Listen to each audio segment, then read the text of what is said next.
Okay. So it should be live now. Let me just check real quick.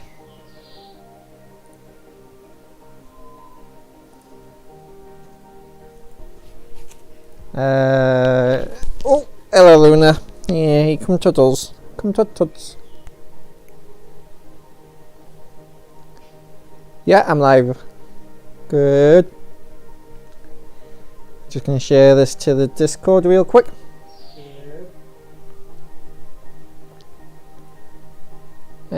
Share. Copy link.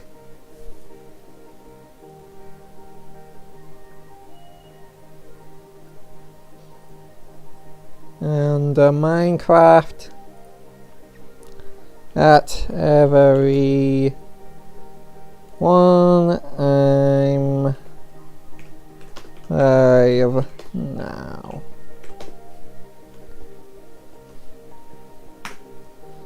There we go.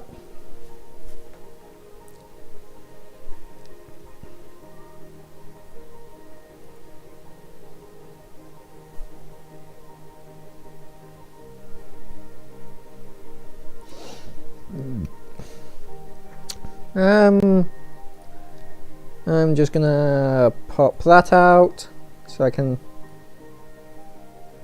just have that up.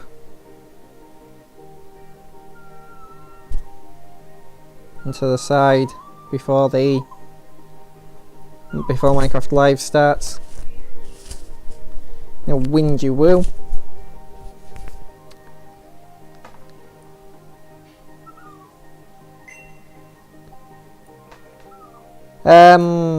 So yeah,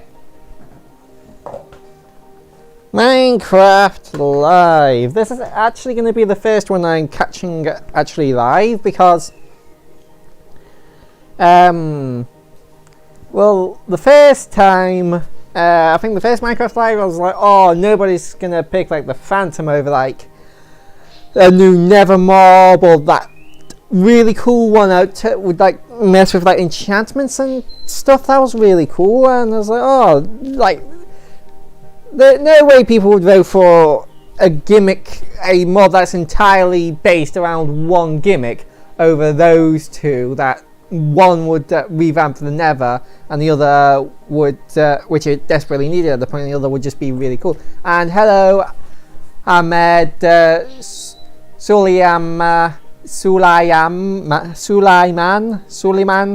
the banana waddle dee. And I'm being attacked by my puppets.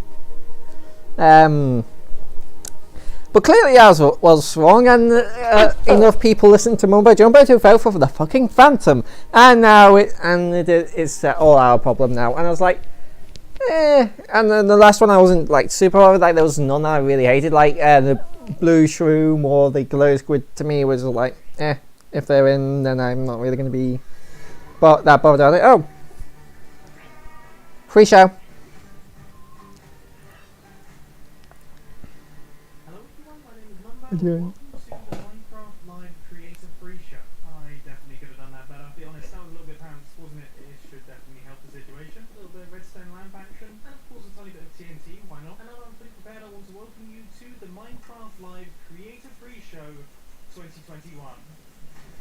Absolutely glorious. First videos are all linked by the way they take the game and create a challenge for themselves and their friends. Hey everyone, my name is Okay. Mercy, and today we're going to be Never heard of ya. not only one mind, but two. He's got the same mouse as me. But hey, that's what makes it fun, right? Let's go, everyone. So our main mic, this bad boy right here, is going to be controlling where we go. So up, down, left, right. If you want to mine certain blocks, we can do that. Everything that our normal mics can do. How am I going to move backwards? How am I going to open up my inventory? Well, that's why we got this button right here. I'm going to let Luna out. I'll be right back. Button right here. Backwards. And gotta open up your inventory and then you might have to find your inventory. So this button right here. Cannon, no back. And I can say that this is actually doable. This is playable, you know, just in case you broke your keyboard and you know,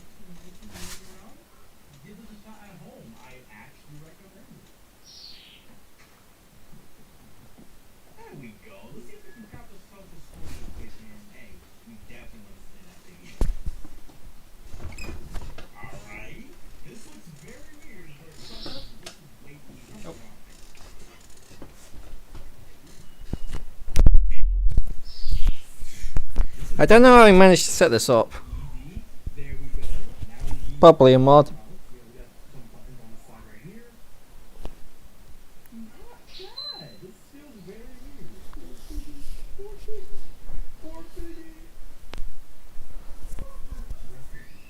But there we go. As simple as that. Give it a try at home. Let me know how it goes. Yeah, this was actually a blast. Hey friends, Happy Deeply here. Today we're playing more illegal Minecraft. We'll be digging straight down, but Drew, we're gonna do it with a twist. Oh, fucking dog. Lots of fun. We're adding some more fun issue random mods.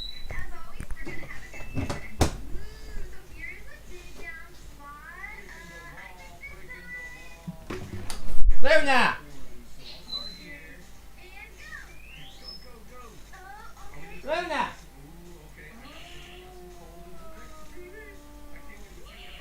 In! Now, come on.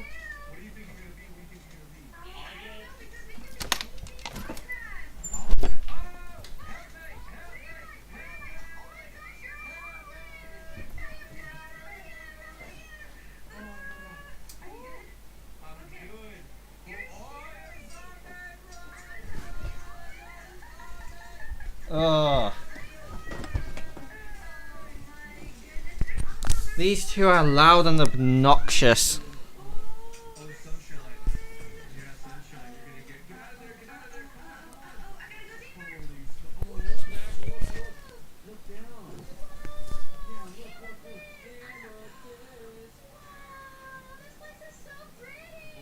I gotta get down there because I'm a pig, right? Look at this area! Oh my gosh! There's so much. There is. Okay. Those don't give us XP, so we gotta keep digging down because only when our XP bar fills do we get some more. Oh Okay. my This is gosh! all Look green. at you. Might be enough. This might be enough. Come on, Oh, please. Oh, I'm morphed. Oh, yes.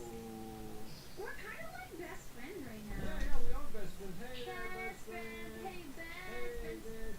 there, Except for the fact that they're total opposites. One spawns in the desert and the other one spawns in the ocean. So much more on your side. I'm the sun. And dripstone caves. You're the wells. Yeah, take some. Let's see what you become. Oh, I'm about to morph. I know it. One more. Okay. Maybe. Oh, you turtle. Hey, little turtle. Oh my goodness. Oh no, I'm 4 blocks now. Oh, are you? You're Yeah. a Okay, we need some blocker? XP. We gotta get out of this 4 block love. Oh, there's a bunch of coal down below where you were digging. Oh, there is? Here, Okay, I didn't see. let me help you, little turtle. Help me. Let me help you out, little turtle friend. Wait, I morphed again. Where am I? Oh, you're a This is fucking obnoxious. It's just screaming and yelling. Well, not really screaming and yelling, but they're just like, ugh, annoying. Oh, what did I get? Oh, you're a stray. Why would they highlight these two creators out of all of them? I'm so small. Oh, why not Silent Whisperer, one of the biggest Bedrock creators, the platform that you push the most out of the two.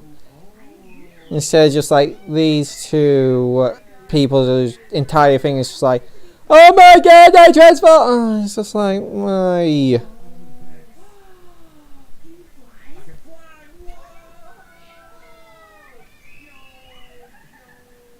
Whoa! Oh, the rules have to dig straight down, isn't it? We have to dig straight down. I'm Okay, in big okay. trouble. No, I can fly out. What? Alright, dig it. Oh no! Ripperoni! Oh man, I died when I morphed into a polar bear! And you're a kitty cat! Yeah, kitty cat, meow meow. Oh, you're so cute! Thank you all so much for joining us for more Minecraft. I'll see you next time. Bye! No, you won't.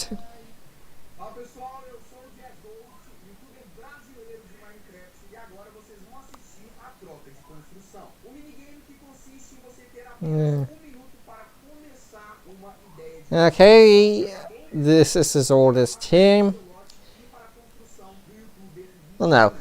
Fucking Hunger Games is his oldest time. Era a ideia original I'm gonna check chat real quick. Actually, I'll go up on my phone just in case. So like people just like Radium is like, oh, why do you hate those two? They're my favorite YouTube content creators. And it's like,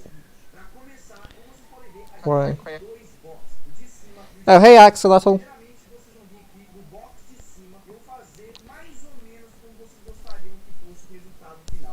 Yeah, I'm really not interested in this because of my dyslexia. I'm not a good reader, so I'm just gonna end up losing track of it. But it's fucking build swap. Like build swap's been around almost as long as the game itself has been around. Heck, it wouldn't surprise me if build swap existed before Minecraft itself, but just in a different game that came out before Minecraft that you could do in. But I don't know if there was. Well, I don't know. You get what I'm trying to say. It's just like build swap's build swap. It's not changed in over a decade that's Minecraft been out.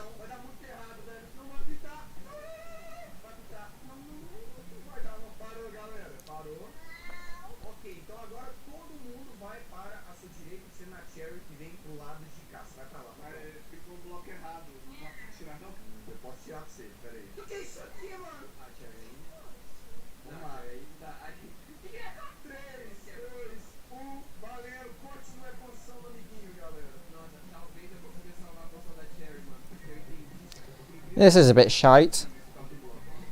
It would just be better off watching Green's old build swaps that he hasn't uploaded in like in ages. He did like some build swaps with like Mumbo Jumbo and stuff, and yeah, they're just better.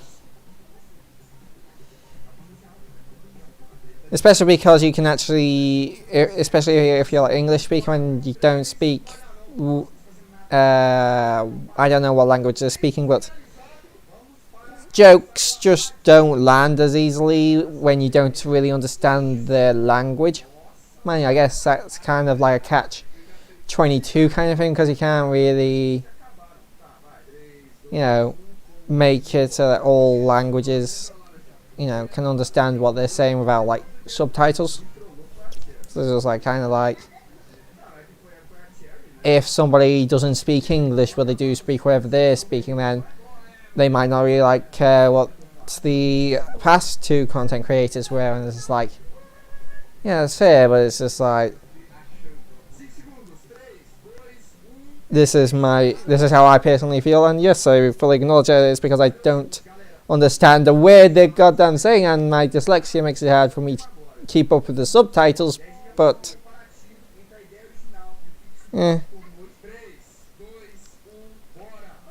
maybe they should have had a Minecraft Live prepared for each language. So one would focus on content creators that spoke like English. One would focus on creators that spoke French. One would focus on creators that spoke Latin. Well, no, not Latin. Latin's the dead one, I think. Latina. You know, different, you know, and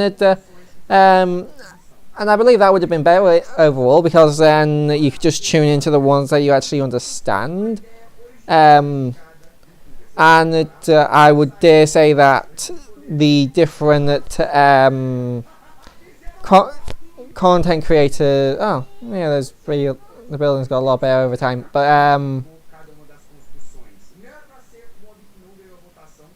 but yeah, words. Yeah, I would dare say that all the content creators from the different languages would probably have their own kind of style, because I would dare say, because, you know, based around like their culture and everything, and obviously like jokes, and that some, even if I was reading the subtitles, I might not even get it anyway, because again, some of their jokes may be just based around their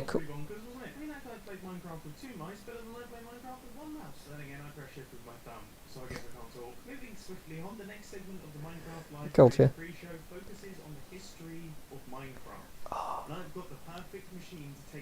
Honestly, every time I look at this thing, it makes my head hurt. Even though I built this and I know exactly how it works, it still hurts my brain. So let's not waste a single second seconds, let's head on inside and crack on with the next batch of videos. Yeah, I remember him building that. Eu tenho 21 anos e eu jogo Minecraft desde os meus 12. Eu tô pra completar 10 anos de Minecraft. E não tem como dizer que eu não gosto desse jogo, porque eu amo esse jogo. Então eu tô aqui pra te contar o porquê que eu sou tão fascinada com Minecraft e como o Minecraft influenciou absurdamente a minha carreira e a minha vida. Well, this is gonna be. Well, who knows? I might be able to enjoy this, despite what is going on.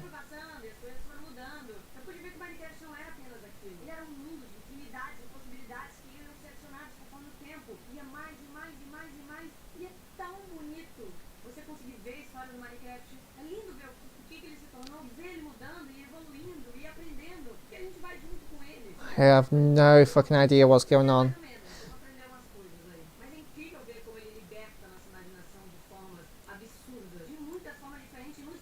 I'm just lost.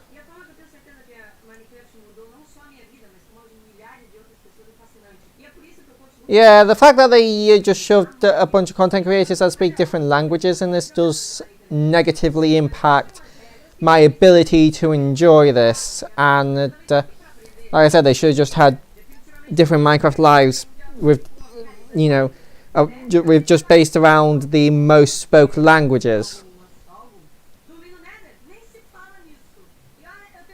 A match of just build it. Of just build. Like a battle. Yeah.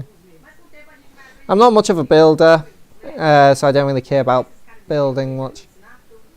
But yeah, like I said, it would just be more enjoyable if I could just understand what each of them are saying without having to like learn 3 different languages, well 2 different languages, because I only know English and I don't even English well, so I don't know how they expect me to be able to enjoy this when I'm just like, you might as well just hand me a Word document and I'd probably get more enjoyment from it.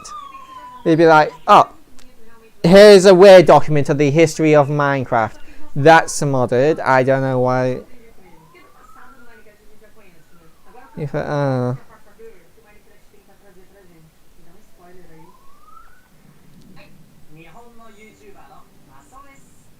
Oh, so I'm just going to continue to not understand. Like I said, it would have just been better if they just had it so that each different ones with different languages. So if you didn't want to read subtitles because I'm just literally just sat here just bored out of my skull, and it's not, let me emphasize this, it's none of these content creators' fault. Like, you know, I'm not saying everybody should always speak English all the time, but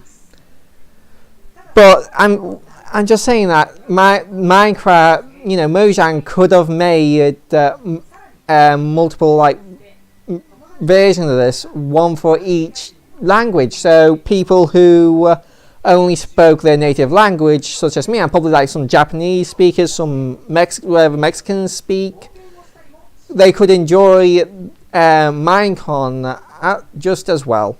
And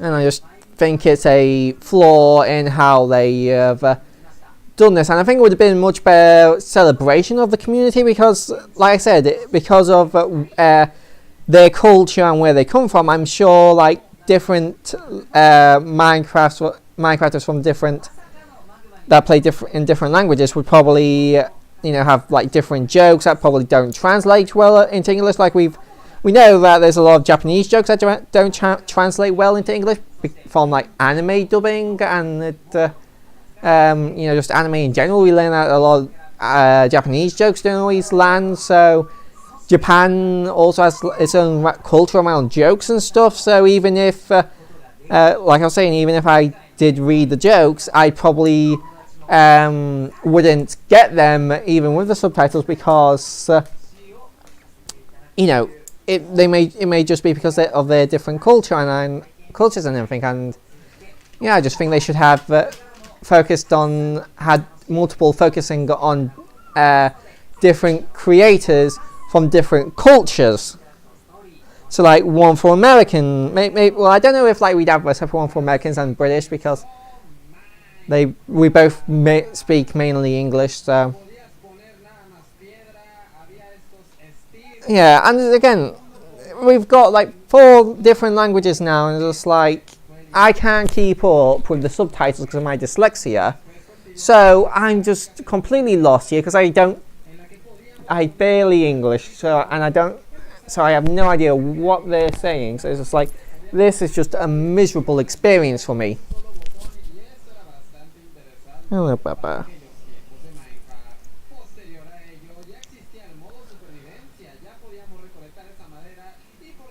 And if people say that I'm just complaining because these are just because they're speaking a language that's not English and has nothing to do with like jokes or anything. I did criticize the 2 of the 3 creators that actually did speak English. I said I didn't like them, and I said that they were loud, annoying, and I just didn't like them. So it's just like, I'm not being biased here just because they speak different to me. I just don't like it because I don't understand what they're saying. And even if I could understand what they're saying, their jokes probably wouldn't translate well to English, and it would just be a better idea to give everybody each of the different languages their own.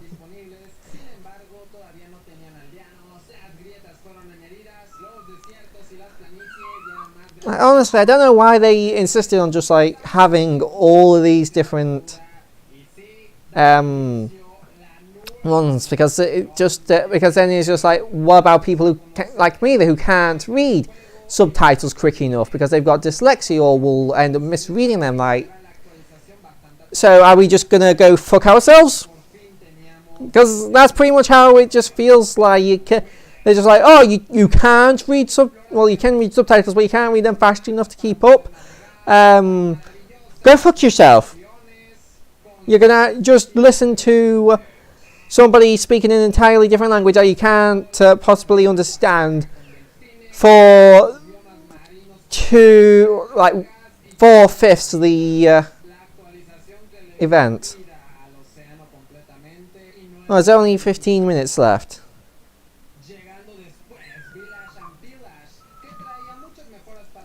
Yeah, he's just going through different updates.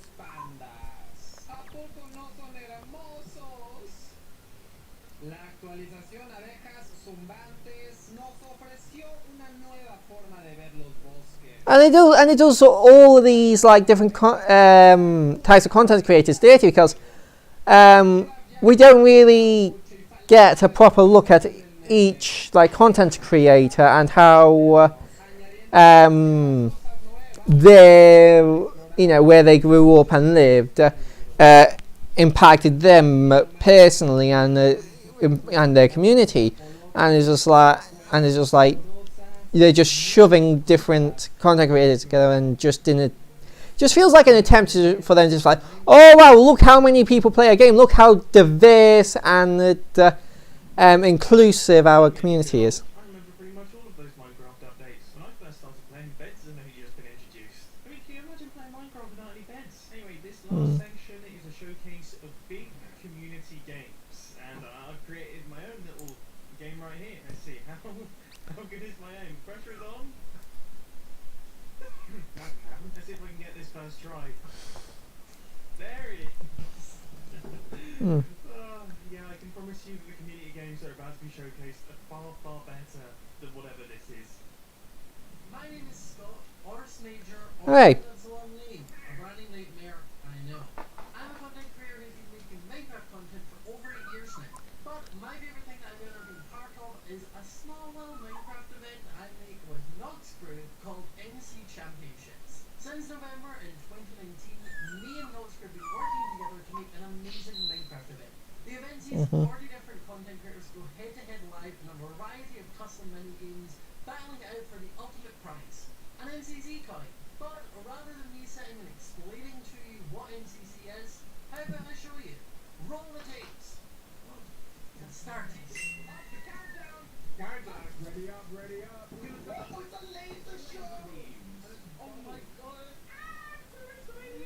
Spending anxiety right seconds.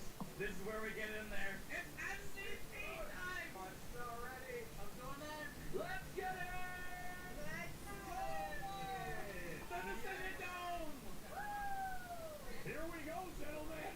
Are we all ready to win? Ryan's up here. I killed Ryan? Goddamn. Okay, we're kind of armored up now. Yeah, I'm not really a fan of Clash of the Creators, was it, or whatever this is. More than double second place. Oh, man! Let's go!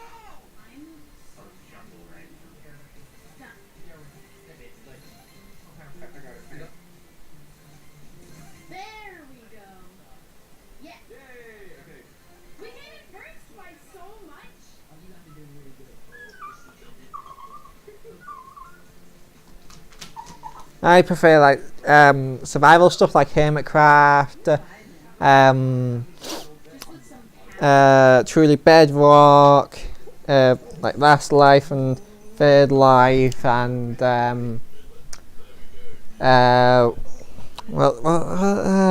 like some stuff like Yogscast Duncan has done, like To the Core, Blast Off, Project Ozone, you know, that kind of stuff. I never. That's where that's what first got me into like Minecraft and stuff, not like PvP kind of stuff like this. Or really, never really cared about building. I was a fan of a bit of Redstone, a little bit of a fan of Redstone. Scott, I died. Oh, no.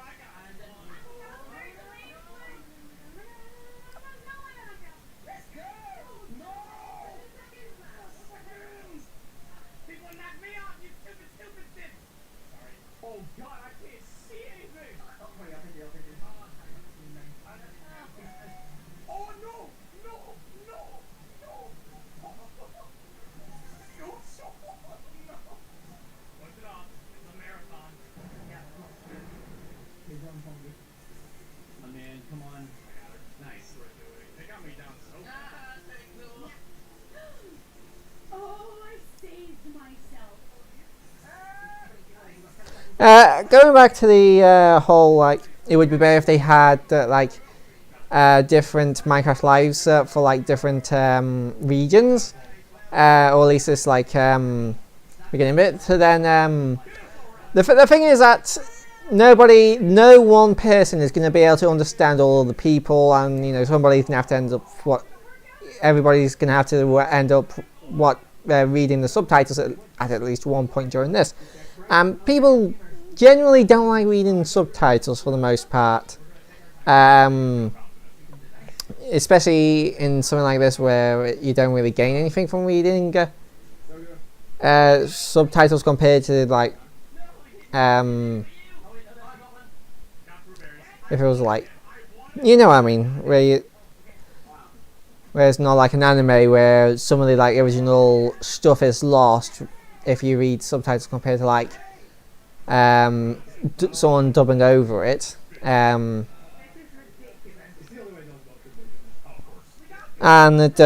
if somebody does, and then you know people who do understand those languages but not say English, you know, say someone understood Spanish, they don't watch the Spanish one but not the English one because you know they might not understand English, so they wouldn't.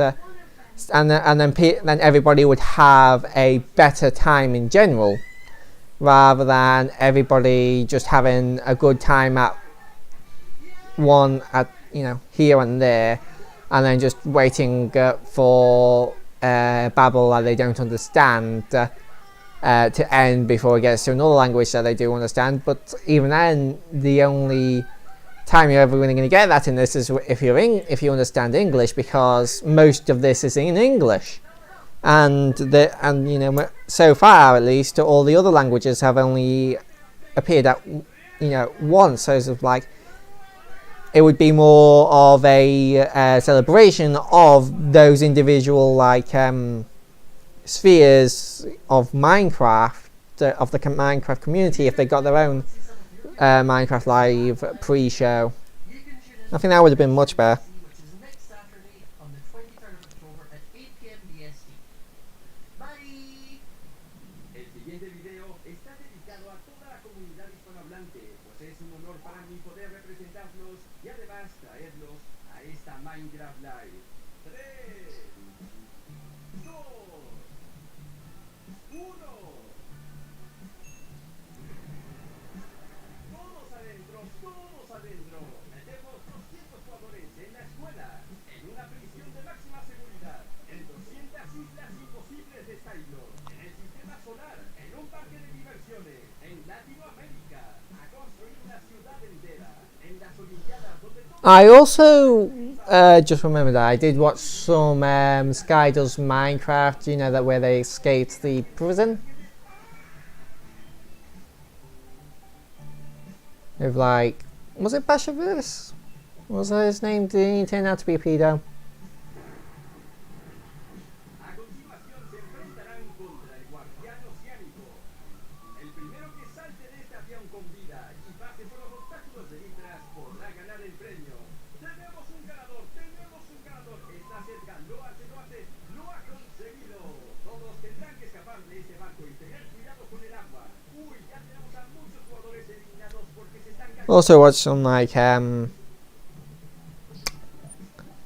what was it called? Popular MMOs? Yeah, I used to watch some of his stuff.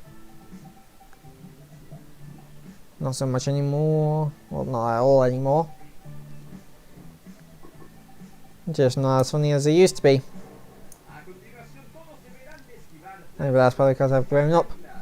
And he's pretty much...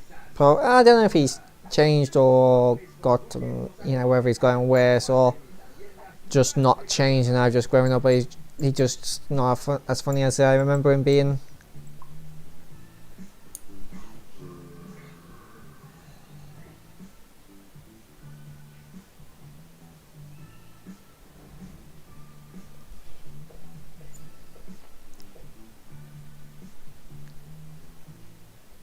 Thanks to my community for so many moments shared in these events.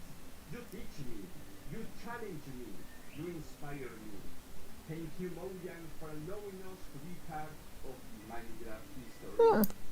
Let's keep growing this beautiful community. Props to him for learning to say that in English. Creates pre-show. It is time for me to say goodbye. But coming up next is an incredible showcase of some of the amazing content that has been created in the year 2021. I think this needs some fireworks. So hold on to your shorts and prepare yourselves for the 2021 year in review.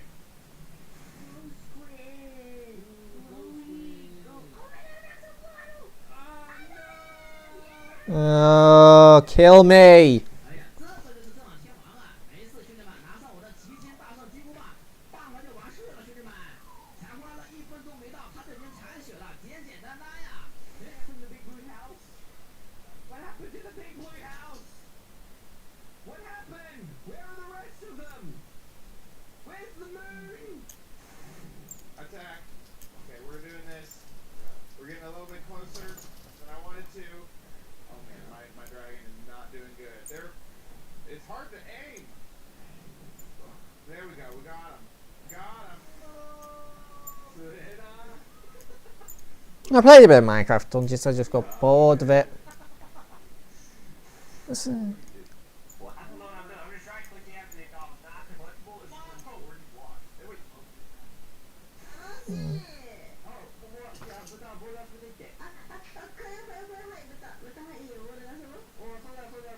そうyou can run and you can sprint and oh my Hey, toy cat. cool. Look at the jump animation.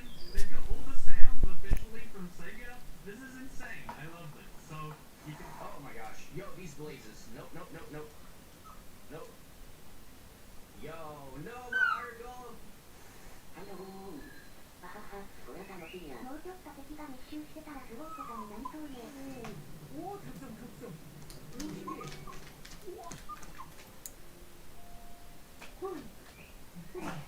소리 들어보세요.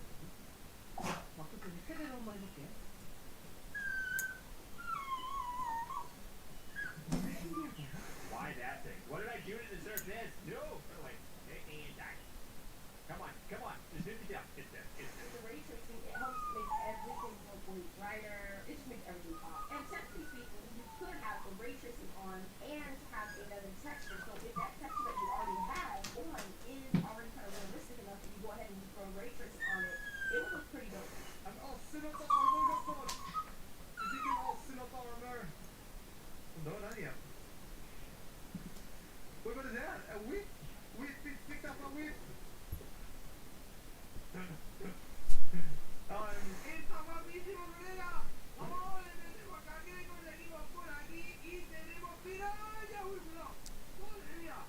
And I didn't really get like the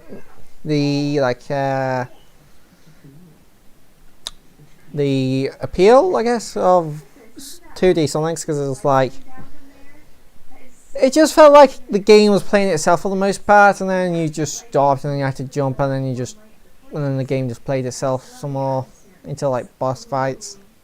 That has a completely different vibe.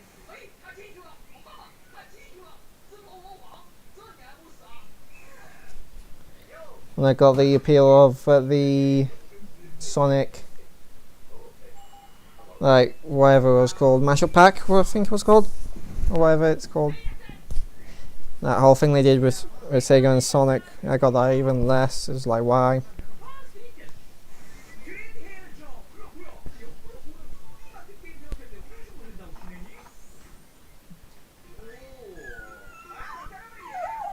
They really want to show off the Sonic thing. Oh, there we go, back to minions.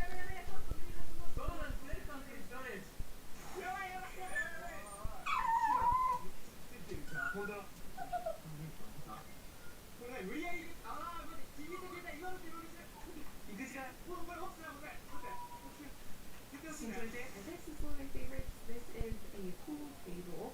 My design of pool table here. We've got our little poles with the balls can fall into. We've got a ball here.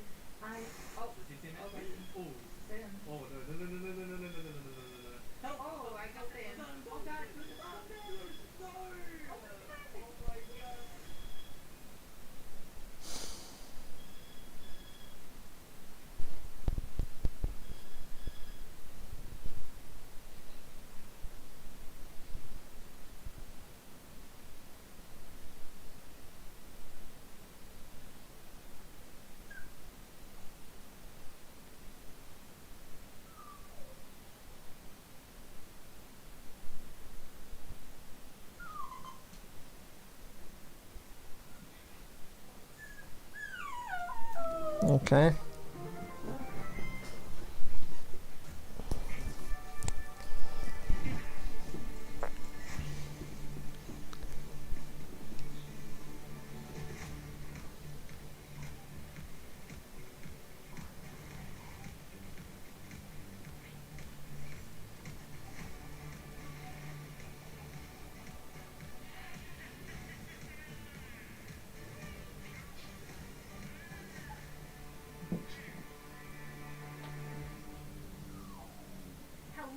Old iron ore texture, by the way. I'm your host and chief storyteller of Mojang Studios, Lydia Winters.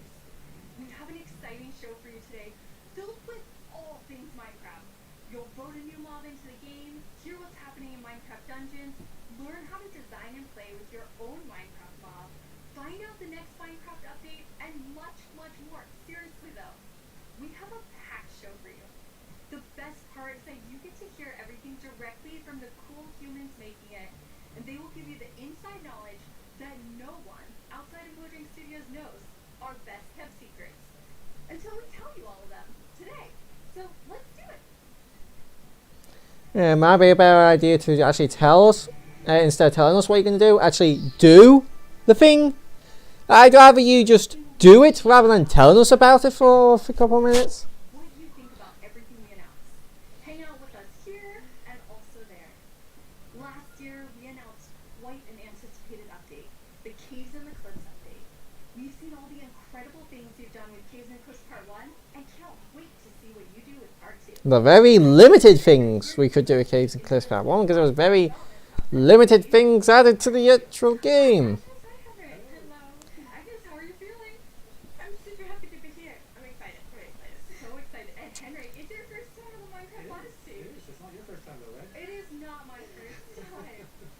Yeah, it was his first time. We should have Part been. 2, and the thing that I think is the most amazing is how involved and how essential the community was to making it. Yes, yeah, this update changes basically everything about the world generation in the game. So we've added like massive mountains, massive caves, and it's been really hard to kind of balance that because we want to add all this new cool stuff. But when people are playing the game, we also want them to be able to encounter like the old familiar stuff. So this balancing act is really hard. So So as designers and developers, when we test the stuff we built, how do we know if it's any good, right? How do we know if it's better? So we need a lot of help, and we've definitely gotten it. So we've been shipping snapshots, betas every week, and people have been play testing and giving us feedback, and it's just been wonderful. It feels kind of like they're colleagues helping us build this great game.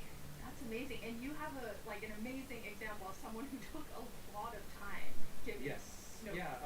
For example, on a player tweeted at me this wonderful big picture showing across different snapshots in the same location what changed across different snapshots and offered some opinions on that and some feedback. And this kind of stuff takes a long time to do. That's cool. It's research that users are doing for us, and we get a lot of this stuff, and it just saves time, and that's time that we can use, of course, to make the game better. So amazing. It truly is. I mean, this is like the biggest update we've ever done, and we couldn't have done it without the community. Oh, that's incredible. And I know you were kind of nervous when you decided to split the update and tell everyone about that. Yes, I mean, that's it. Again, in my opinion, it's a bad idea. They should have just delayed it again and just gave us a small update as a minor quality of life change of just adding more variants of dogs and just updating dogs basically and just making dogs better. Everyone was just so caring and understanding, and it shows we have the most beautiful community. So yeah, thank you. We absolutely do. And it was so nice as a team to be able to not rush it. Since this change is so big, to be able to do it properly and take the time and really do it well. So we're super thankful that we got such strong support for it. That's awesome. And I mean, sometimes during the development process, things change and you decide you want things to be bigger and better, which kind of moves them to a different timeline. And I know we have one of those today. Yeah, we do. So we have been working quite a lot on the Deep Dark, the Warden, and Mhm. and we're so excited about this, and we know everyone is. And so got a bit bigger because we really want to do this right and do it with super high quality. But that's also the reason to that we have moved it to the next update. Mm. And we're going to talk about the next update at the end of the show, right? So we're Okay. gonna have both some new things from the Deep Dark and some other new things. So that's exciting. So we'll move the Deep Dark feature set into the next update, which will be after Caves and Cliffs Part 2. And we're going to look at that later in the show. You're going to get to see some really cool stuff from Brandon. Now, Henrik and Agnes, you two are working with an awesome team of developers. And this was quite a technical challenge. So we have an inside look at a lot that went into Caves and Cliffs Part 2. Yep, let's watch it. The best part of my job, I think, is just creating a game. I want to make people happy. In the new update, I've been primarily focusing on creating the mountains and also putting everything together in the new generation of the world. So that's the caves and the mountains and everything in between. When I started this project about a year ago, I knew almost nothing about world generation, and I learned so much. And it's really been a team effort, Java and Bedrock together. In this update, my role is to bring to life the cave part, and together with our colleague who work on the mountains, we present to you the cliffs and the caves update. One of the inspirations for the caves is the Songbong's cave systems in Vietnam, because that was one of the largest cave systems in the world. Mhm. And I feel so proud of it because I came from Vietnam, and we get to use these cave systems in my country and put it into the game. So I feel so proud whenever we think about the caves. My job is to find what works slow in Minecraft and try to optimize it. The new update changes how the world looks a lot, and it also affects performance quite a lot. Mhm. The best part about my job is just finding something which can give a big benefit, and then just seeing how an FPS improves or how frame time graph looks much better after the change. I would say the coolest part about my job is all of the wonderful colleagues that I get to work with. They really inspire me, teach me, and motivate me to be a better versions of myself every day. So we put in a lot of time and effort into this update, and I hope that it will Luna. inspire and excite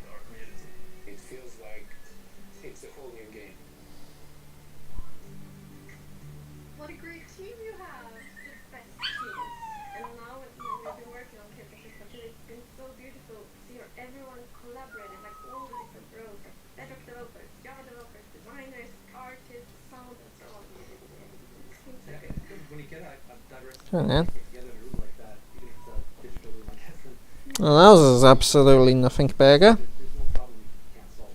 Plus, it's fun. Just entirely pointless fluff. Community, they're doing bug tracking, they're just everywhere giving us notes and feedback and telling us what's working. So you add that to an amazing team, and it's really incredible. We really want actually Just to compare this to the most recently, like the Nintendo Direct and the Sakurai Presents, while the Nintendo Direct has like a way, have developers like introduce their game and talk about working on the game a little bit, is just like there's just so much fluff here. And actually the whole team has been just kind of sharing images and seeds as you're finding things, and you put together some really awesome worlds for us to look at. I'm not saying that nothing against the people talking here, but it's just like I didn't really come here to talk about the developers talking about working on the game. Like maybe release that as like a separate video. That might be cool to watch if you're interested in that.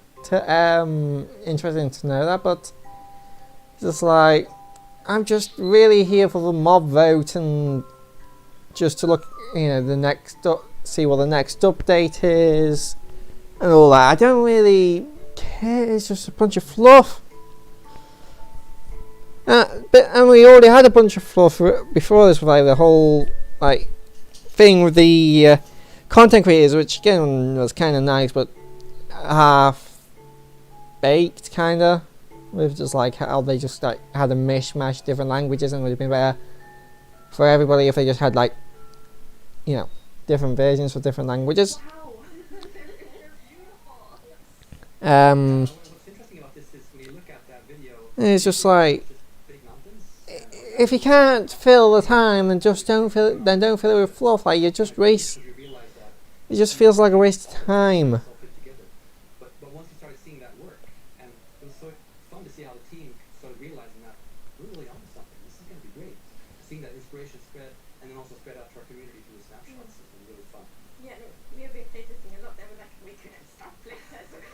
Distracted. You all the find time. so many cool places, and I think it's so inspiring, and that's what we want to do with Minecraft. We want to inspire everyone to play Minecraft in their own way, and like we really feel that this new world generation inspires like going on adventure, building, telling stories.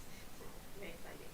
That's amazing. And I mean, so you make all these changes, but then obviously we have so many players who've been playing for so long. I mean, the two of you have worlds that are like 10 years old, and I just love the approach you took for keeping everything really safe for players who have existing worlds. Yes, it's very important for us to be respectful to players' worlds, and like Ugh. Minecraft should be a game you can trust because you know that it works and it will work for many, many years. Yes, we all already know this. You've already talked about this before.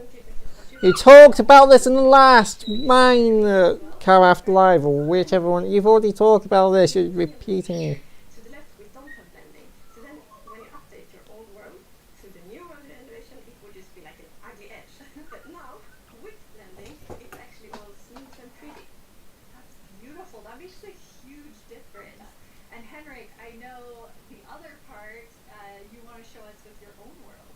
Yeah, so what happens if you open your old world with the new version of Minecraft? And I took a look at what happens in my old world, which I've had for like 10 years, playing with friends and family. And let's take a look. So there it is, all that cool stuff we built 10 years ago. But that's what happens when you open the world in 1.18. So it basically generates new caves beneath the old areas. And the idea is to create the illusion that was there the whole time. We just didn't go there until now, and wow, look what I found. Don't look, Henrik. There's so many spoilers there on your world. So many cool things. I was thinking, okay. Luna. First thing I'm gonna do when I update is just like digging straight up. Oh, well, not straight down actually, but I'm gonna see what's under my base. That's so cool. I just love that it adds so much to the existing worlds that our players have. And so you're keeping them safe and adding a lot to it. And that's also an important thing. We don't want to force players to have to pick between just the new or just the old. So you want them to be able to experience both things in the same world. That's amazing. Throughout the show, we're going to have creator questions, and you two get to have the first one. Right. Will Java and Bedrock get part 2 at the same time? Yes, the plan is to release this on Java Bedrock at the same time, and also to ship it with what we call seed parity. And that's, what does that mean? So, Oh, we've already heard so much about seed parity. It's all over Twitter and YouTube. God damn it. It gets a randomly generated seed. But if you dig that seed up, if you really like what you see, you're like, wow, this world is wonderful, I want to share it with my friends. You can dig up that number and share it with others. And then if they open a new world with that seed, they'll see the same thing. But what's new for this update is that that also works between Bedrock and Java. That's amazing. So if you create a world in Java and you think it's beautiful, you want to share it with others, anyone who opens the world with that seed, regardless of which edition they're playing, will see essentially almost exactly the same thing. I mean, it's almost identical. And then it's a thing in the community, you know, you find collocation and you share it, like, look at this word I found. And before, you couldn't do that with players on the other edition, but now everyone can just share cool places together. And I think that's really nice. It's really amazing. I mean, when you find these amazing epic things in games in Close Part 2, you obviously want to be able to share them. So seed parity is huge. I think everyone should. Really? We're not 100% there yet, but close. Very similar. Details will be different. Seed almost parity. See, Well, the main problem is with like seed parity is that Java has like 2 to the power of 64 seeds, where I think Bedrock only has 2 to the power of 32 seeds. Amazing. Thank you so much, Agnes and Hendrik. Thank you. Games in Close Part 2 will be coming to a screen near you in 1 to 2 months. And speaking of screens, soon there will be a Ugh. place to play Minecraft. So you're not even going to give us a release date for it yet. Xbox Game Pass for PC. It's a game all about togetherness and teamwork. Let's take a look at some of Minecraft's most terrific teams. Zombies and the Drowned. Maybe not the best example. Let's try another. Cobblestone and Mossy Cobblestone. A relationship that's truly rock solid. How about Steve and Creeper?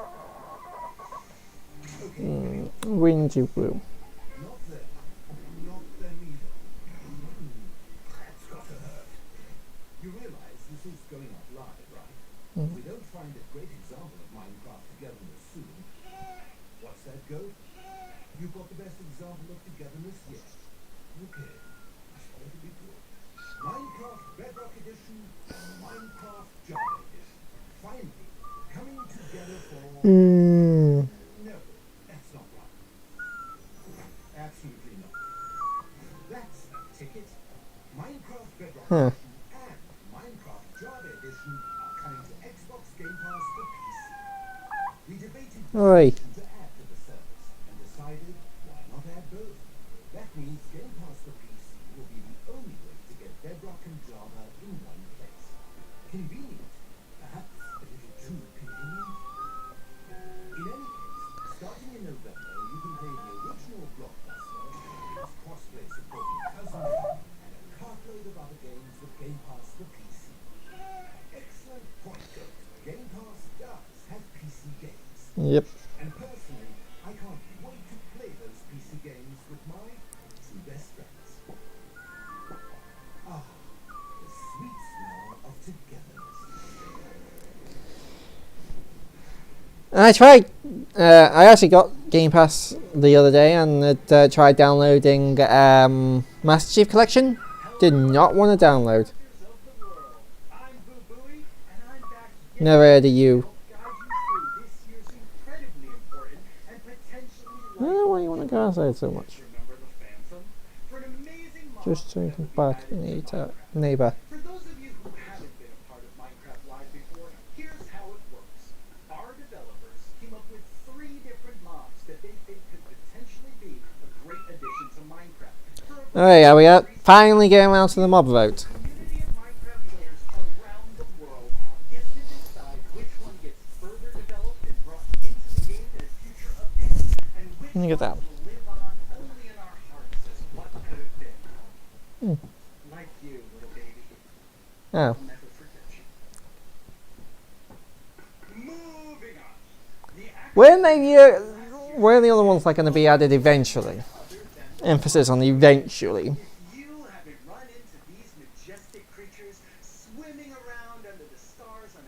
tonight, you are really missing out.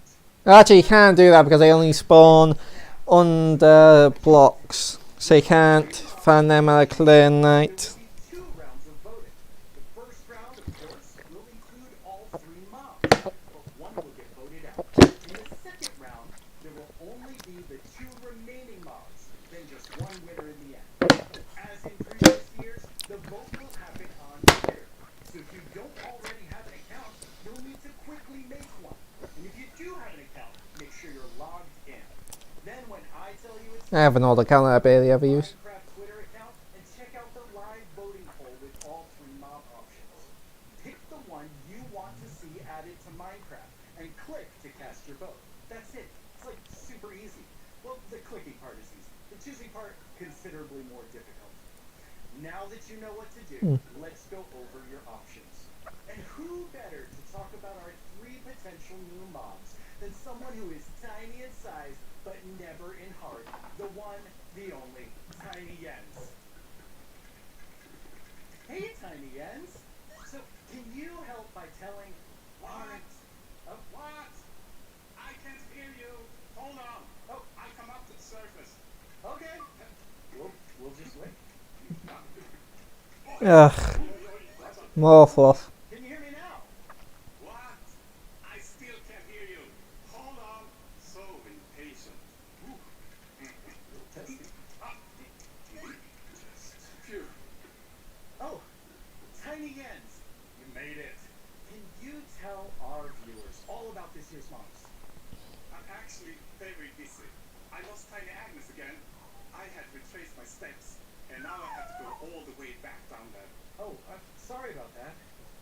But don't worry, don't worry. Luna! I know someone who can fill in for me. Great. Thanks. Oh, okay. Bye, Tiny Jens. Jens, you're here. Hi, Boo. Hello. Hello.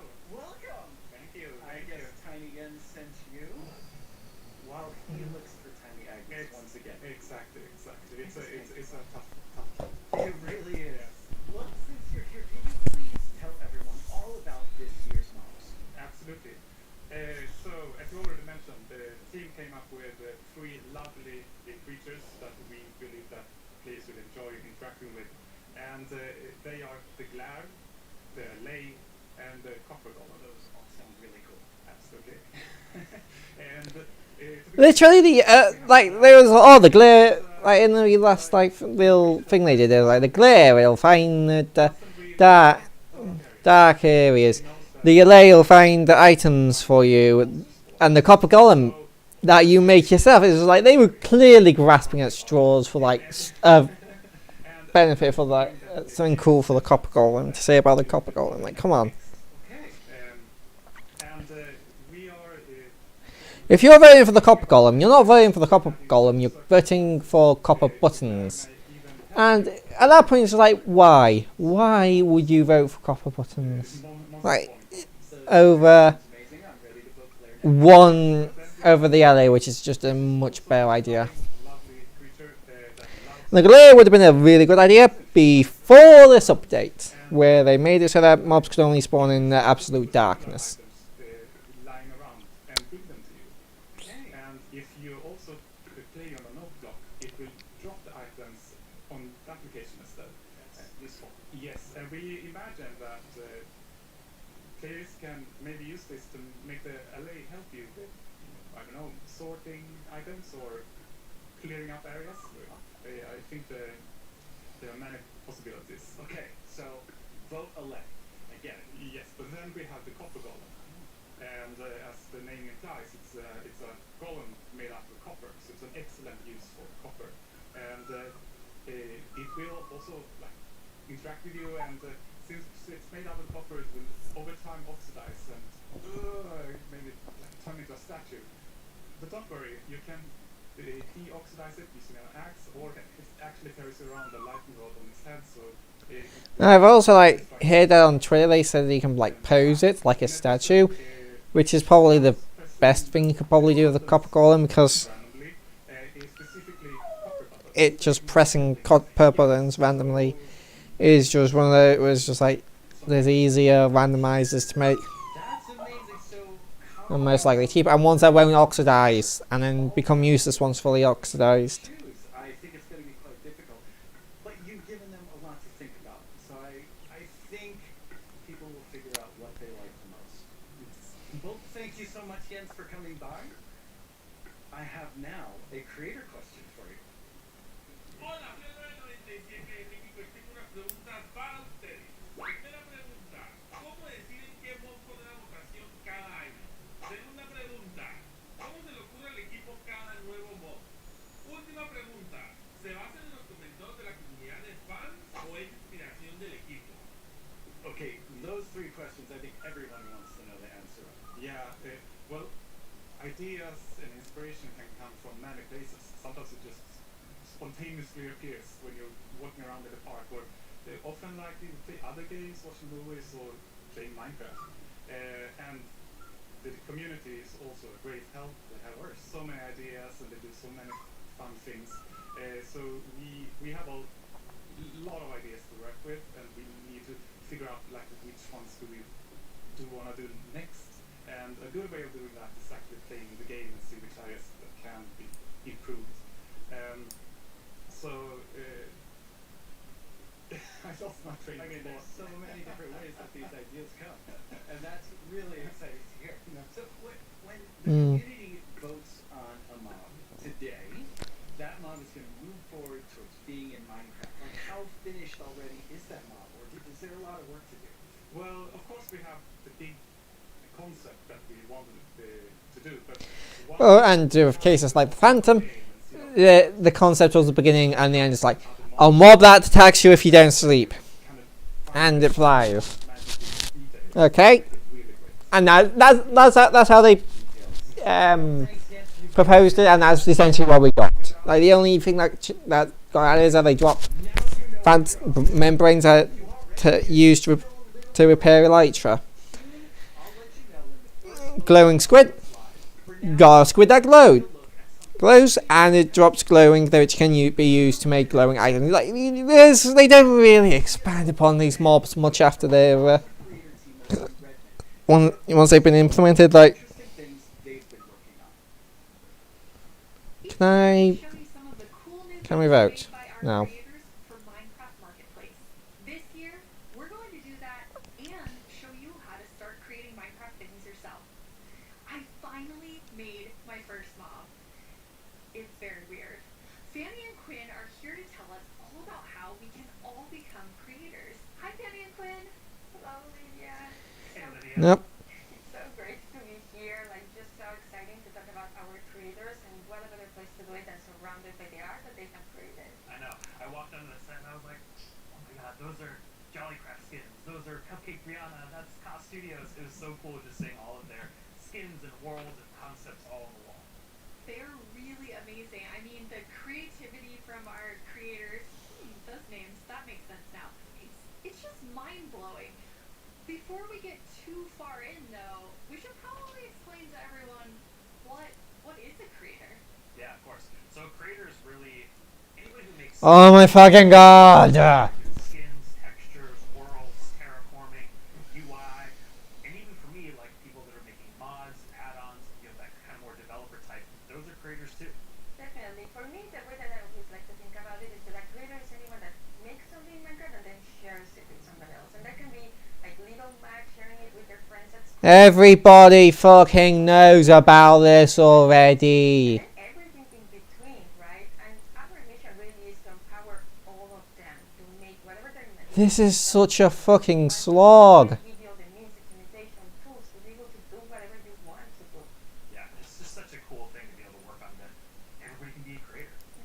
That is so cool. And Fanny, you mentioned tools. I think it's so interesting. Your team is actually building things that creators use to build things on top of. What is your favorite tool that you've made? Oh god, that is such a hard question. We have so many, but I'm going to be a little bit selfish for a second and just pick one that I worked on recently. Like, as a manager, I rarely get the chance to actually write code, which I love doing. And this time we had a game jam, and I actually picked a creator community request, which is like implement a damage command that will help you like do cool effects with other mobs. And I just worked with a designer, and we created this together.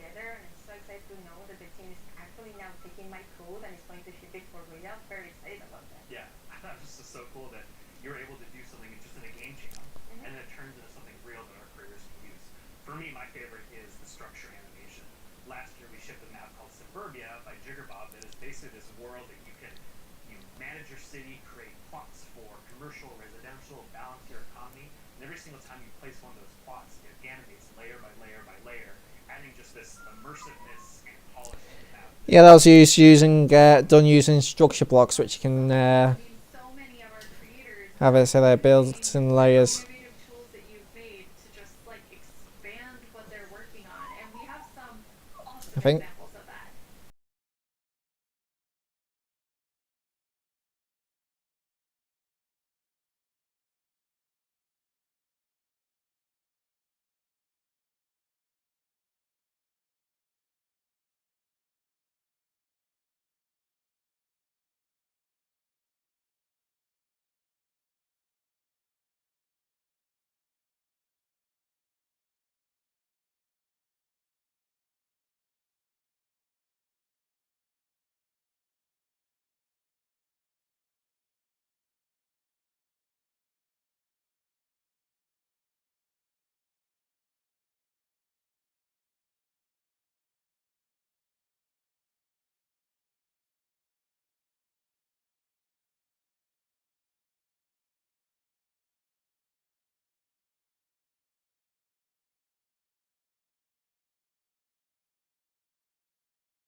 I love how many examples there were of creators just using those tools in all different ways.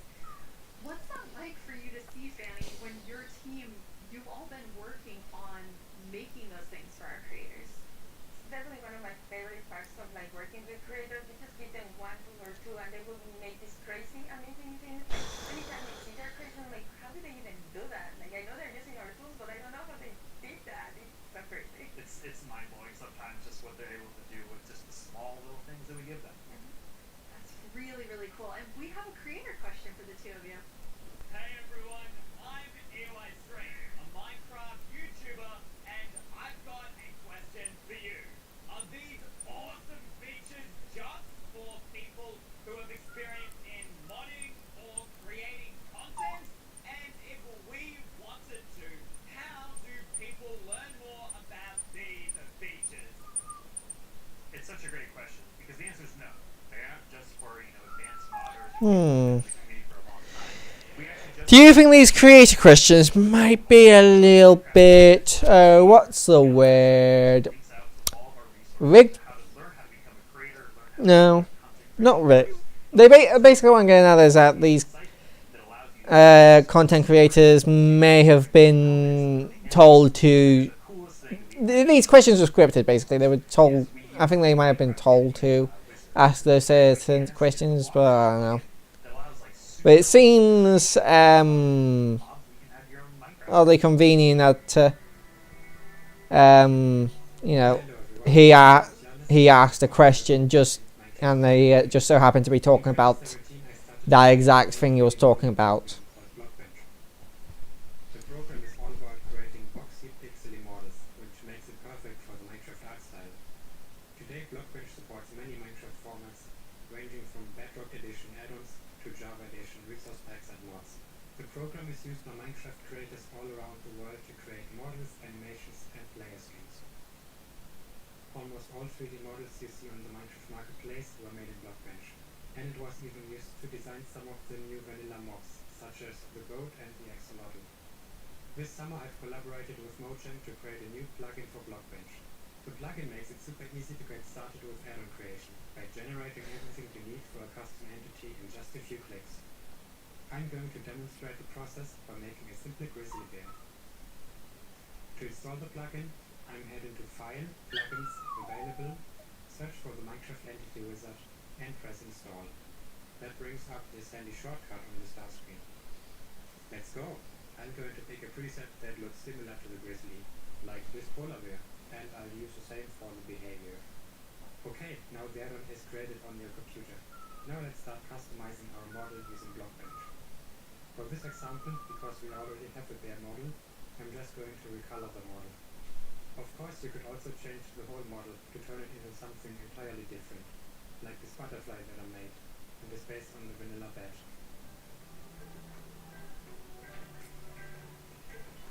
Okay, this looks good.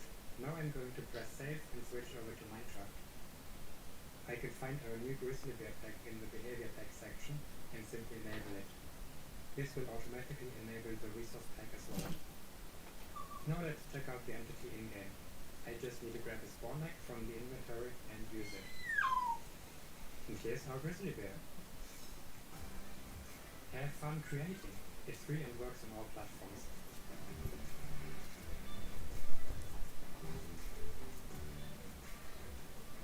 I already told you all that I made a mob, but actually all three of us made mobs because we wanted to showcase that anyone can be a creator. So, Danny, tell us about your adorable mob that you made. Thank you. Yes, I was so excited to know that Blockbench was a thing because I immediately thought I need to add my dogs to Minecraft. I really, really love them, and I was just so excited. Like, Blockbench made it very easy for me to just obsess over every single detail. Like, every pixel was like, does that look like my dog? And then I also modified the geometry, especially the tails, to look like the exact twist that my dogs have. I really obsessed a lot, and I was very happy, especially when I was able to add my own animation. I'm definitely not an art person, and I just made it so that if I wiggle their tails when they're sitting, I was just so happy to be able to do it. They turned out so good. I thought it was super cute that you were able to get both of them in there. Thank you. So me being kind of born in the Pacific Northwest, outdoorsy. I mean, I'm wearing flannel on the stage. I wanted to kind of pull some. Get ya. So I made Evelyn Evergreen. She's this kind of cute little evergreen tree that you may see walking around the deep forest. Kind of fantasy driven. Then I animated the arms and the legs, just deep little stick legs that kind of walk around. Just to add something, kind of cute and cool to the forest. Her eyes are really staring right into my soul. I love it. I would love to just happen upon. I don't think she knows that So eyes are staring to your soul is a bad thing. built your. Now that's usually just like to say that's creepy and unsettling. I built mine on top of something. I did not animate. I just wanted to do the beginner's course of Blockbench, and so I made something Very neat. near and dear to my Florida heart. Oi. With a twist, which is what I'm calling an axolotl, an axolotl, and an alligator. It's kind of like a little dragon. It does look like a little dragon. It's a pretty good. Can we vote yet? Up there. I think it's great. Yeah, I thought an alligator and axolotl Nope. super innovative when added together, but it does just look like a dragon. But I'm okay with that because I am a creator now based on your definitions because I made that and I showed it to all of you. Which, seeing something that you make in a game that you've played, for me for 11 years, Jesus fucking Christ, how long will it get to the main fucking thing of just voting on the goddamn mobs? All just try it. Like, it's They're already struggling to fill out the amount of time they have, but they've not even started the mob vote yet, which there's going to be 3 of, so it's just like, how the hell do they think they're going to fill enough time for 2 mob votes? Sorry, not 3. It's available on all platforms. Jesus Christ. Post them on Twitter, post them on wherever you do it. We'll probably run across some of those. Love seeing. oh, I can't wait to see what everyone else creates. And I mean, I think that our mobs are definitely ready for the mob vote next year, so we don't even have to work on anything else. These 3 are perfect. I'm gonna have to talk to the team about that. So we're not professional creators, obviously, by our mobs, even though they're lovely. But Quinn, you get to work with people who this is their full-time job, making Minecraft content for Marketplace. What is that like? It's something that I'm just immensely proud of. Like being able to see so many people engage in the marketplace, allow them, allow creators to become full-time Minecraft content creators as their careers. I mean, I think it's incredible too because the marketplace doesn't just support, these huge studios, but we also have really small independent creators that make just texture packs, or like Charlotte Schematics. That's just a family on the West Coast that makes their own worlds. And the fact that the marketplace can support all of them and give them full-time jobs is something that is just so cool. There's so much new content that our creators have made that we put together a video with some of our favorites from this past year.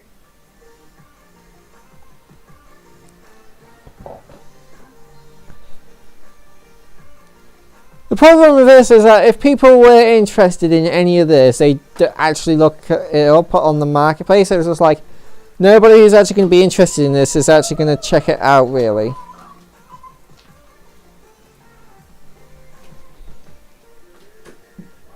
almost feels like a Luna, stop it. living making content for the marketplace is the best job that I could possibly ask for.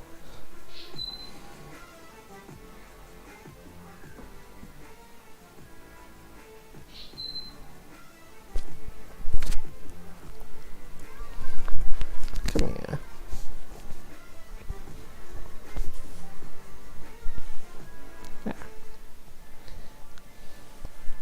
We've just got to see some amazing reactions from the fans and people love the map, and that's just so heartwarming and lovely to see, and it really does put a smile on our faces.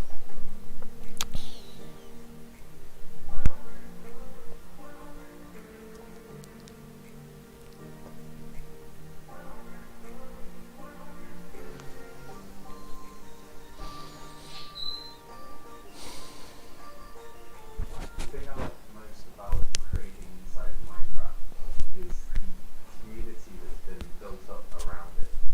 There's so many amazing creative people, and it's been a privilege to be able to meet and work with so many.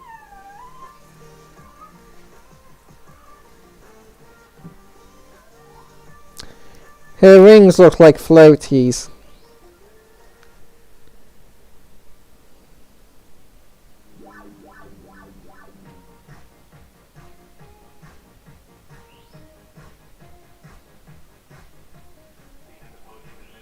Oh no!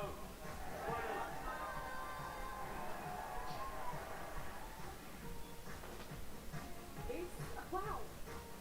We're kicking things off with the announcement of the... We're gonna tell you right now. The update aquatic. Village and Pillage. Seriously, like, I'm so excited Bees! Bees! Let's look at some bees. to finally have a nether update.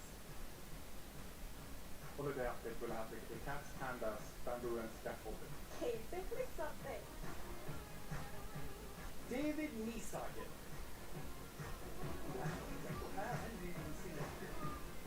I am the one that gets to decide how difficult the bosses are.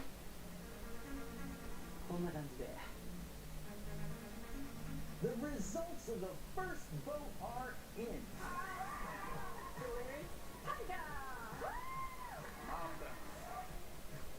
Wait, Tiger. Tiger barely got changed. Like, all they did was add like campfires and foxes. That was a bit shite.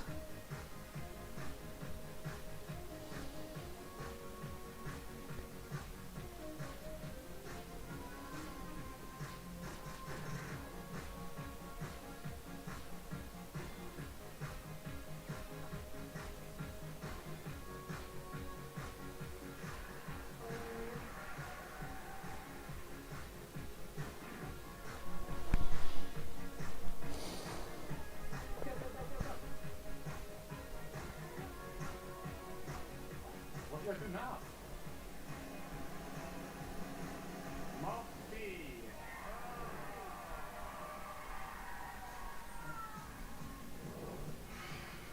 10 years ago, I stepped on the Minecon stage for the first time.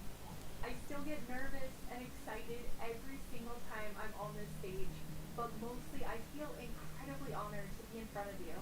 I hope what you see and feel from each of us at Mojang Studios is our passion for Minecraft and our gratitude to all of you in our amazing community. Okay, now before I get way too, even more sappy than I was, let's head over to Zoo and hear more about... You call that sappy? That sounded like you just read it off a fucking prompt.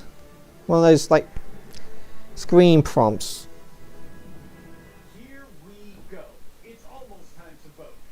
Before we do though, let's Oh, fucking finally! voices once more. We have I've seen molasses go faster than this fucking thing. Golem in an area that's dark enough for monsters. You can bring it with you, and it'll fly to dark areas. When it gets grumpy, you'll know that it's dark enough for monsters to spawn. Then there's the allay. If you give it an item, it will collect matching ones for you. It also loves music, so if there's a note block nearby, that's where we'll drop these items for you. And finally, the Copper Golem. A little golem that you yourself can make out of copper. They oxidize over time and will eventually freeze into statues. They love spending their time randomly pressing copper buttons, which would also be added to the game if the Copper Golem wins the vote. So those are your choices, and they are all so amazing. How will you choose? Jens gave us a lot to think about, and now you need to decide which mob you think you'd enjoy the most during your time playing Minecraft. Any of them would be useful, but choose your favorite and go vote for it now.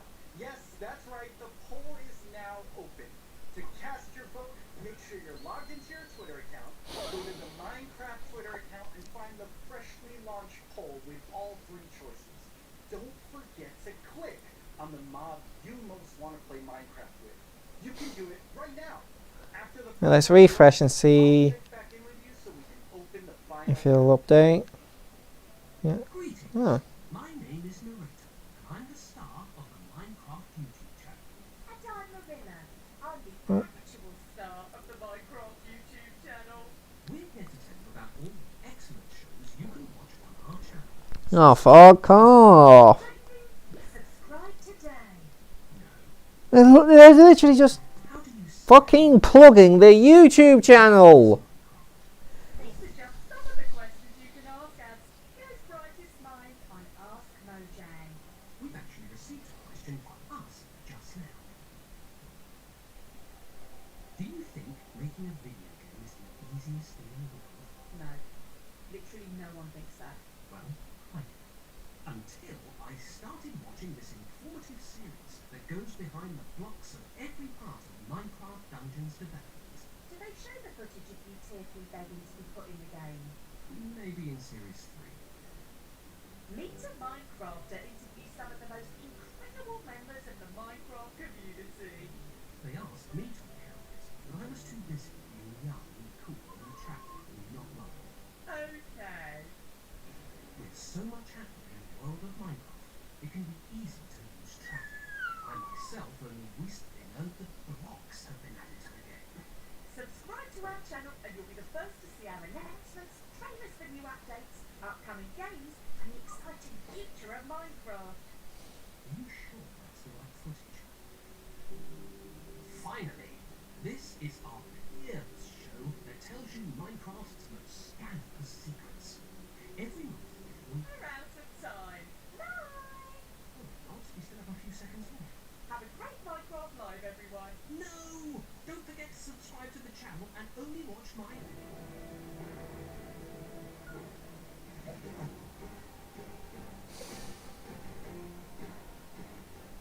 Now let's welcome Laura to talk all about Minecraft Dungeons. Hi, Laura. Hi.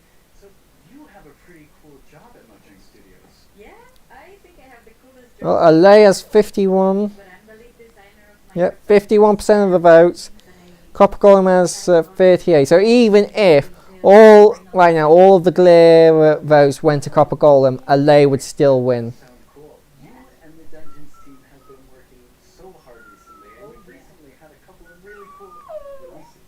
Yeah, it's been crazy.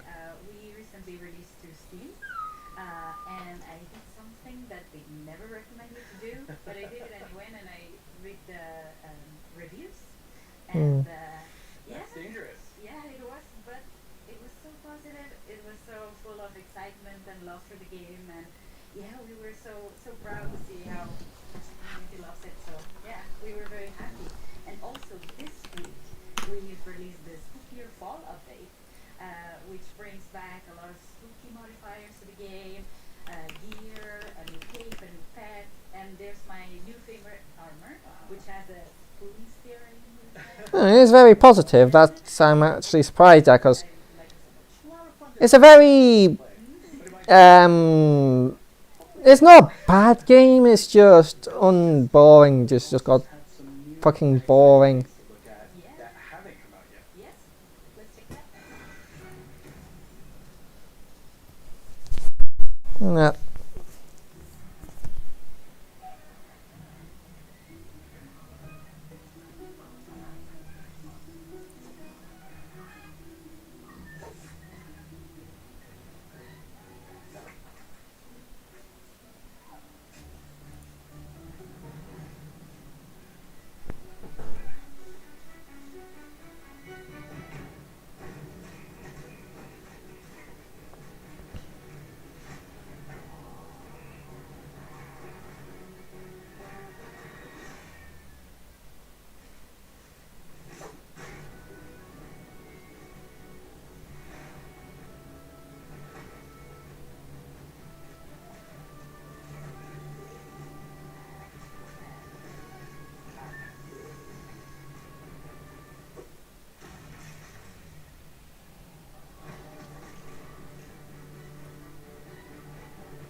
is so exciting. Boring. So there's a lot going on in that video and a lot to The game is mostly combat, and I just don't find the combat engaging. Like, compare it to a much better game, Hades, where all the different weapons have entirely unique abilities, and you get unique boons, and it's just like far more interesting. Now that DLC is done, what are seasonal adventures? Right, yeah. Now that we are over with the story of the Orb of Dominance, we sat together with our friends at Double 11 and we started working on seasonal adventures, which are... Well, I guess if you like Minecraft Dungeons and then you'll be happy to hear about this, but it's like, ugh, I just don't really care. How long do they last? Right. Seasonal adventures, although the name is seasonal, will be infinite technically. Okay. So, for instance, say we release seasonal adventure number 2, you will always be able to go back to seasonal adventure number 1, gather some rewards there, go back to number 2, gather some rewards there. So it's a bit up to you what you decide to do with it. That's amazing. So it just lasts forever. You get the new content. And Well, I'll just call them All the content. Adventure 1 into the forest or something like that. Rewards that are completely new to the Minecraft universe, some old, some new. We have tons of new pets. We have things like the duck and the fox, and I am so in love with all of them. We have flares, which are new VFX that you can apply to your character. So whenever you drink a potion or you beat an enemy, you get to show off a little bit and get some shininess there. Also, we got in some emotes, which are these little dances or little expressions you can do with your character. show off a little. Yeah, exactly, and have some fun with your... Why must they fucking shove emotes into every goddamn game? Capes, because everyone loves capes, and tons of new skins, just in case we were missing. That's a lot of skins. Yeah, that's a ton of skins. Yeah. Well, now we have a question from a Minecraft creator. It's literally just like 10 skins. Strawberry 17 here, and I have a question. Will there be free content included as a part of seasonal adventures? The answer is yes. We always try to make sure there's something for everyone, regardless. So for seasonal adventures, there'll always be a free track and a track you can pay for. So there'll be different rewards in each, and you'll be able to get whichever you want at any time. So yeah, we wanted to cater everyone. That's great.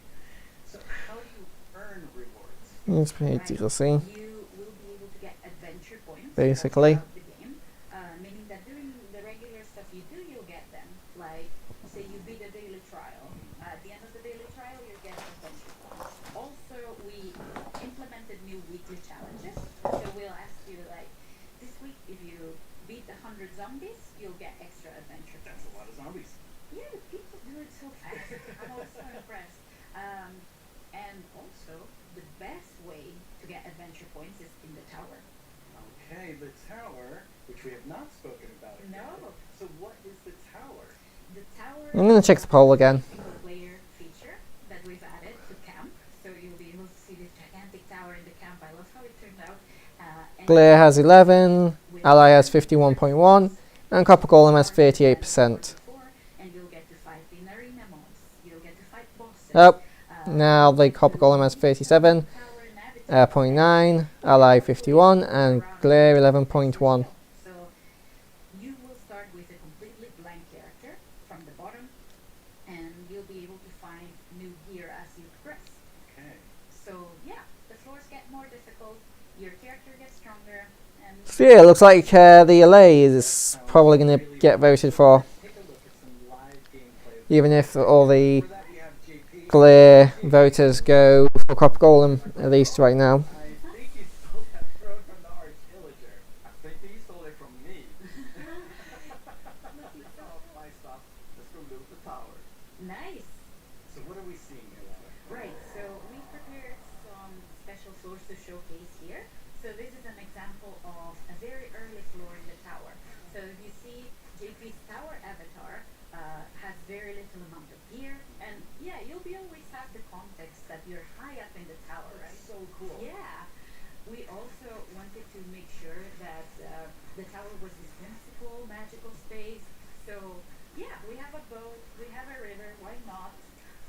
Well, maybe I should go back to it and try again. Maybe they've like New character. updated the combat to make it more engaging, but by the looks of it, it looks just as unengaging as it was when I first started playing it. Yeah, exactly. Oh, and we can see a sneak peek up there in that balcony. That's our tower keeper. Very cool. Yeah, that's a character that will guide you through the tower and yeah, will guide you around and oh, Wow, JP did really well. yeah, Maybe it was so fast. too easy. Yeah, So each of these levels generates itself, but you can come back for up to 2 weeks and replay the same thing. right. Yeah, our tower runs will be seeded, and they will change every 2 weeks. Meaning that for 2 weeks you'll be able to learn what happens in every floor. So say I reach floor 5 and I get defeated at floor 5. So then next time around I'll remember I should have chosen a different weapon and then I bet I could have done it. So yeah, you can share those tips with your friends and you can learn together how to go through the tower. Yeah, practice Yeah. and get better. Exactly. All right, let's give JP a real challenge now. We're Right. going to go up the tower to a much higher floor. Right. You ready, JP? Do it. Right, so here we've prepared a sample of what a harder floor could look like. So we tried to add new exciting combinations of mobs that we've never had before. So GP is right now fighting jungle mobs, but there'll be ice mobs together with them, and there'll be some new mobs. Here you can see some tower wraiths that spawn fire in different new combinations. We also will have tower guards, which are extremely bulky guards. We even have a gas in the mix, and JB's getting Wow. sniped by it. So we're getting yeah, that's a tower guard right there. So yeah, we're getting tons of new combinations and new ways to experience the game and defeat mobs and find strategies and That looks really difficult. yes, yes it is. JP's not doing so good right now. No. Let's see. Oh, JP, that was a valiant attempt. Yes. Really, really good. That was so good. So, we talked about so many new things, but Yeah. when will people get to see them? Right. We'll get to see them. Hopefully everyone will get to play in December. December. So very, very soon. That is very soon. Thank you so much, Laura, for coming by. This is all very exciting. Thank you for having me. Let's take one last look at some gameplay from the tower.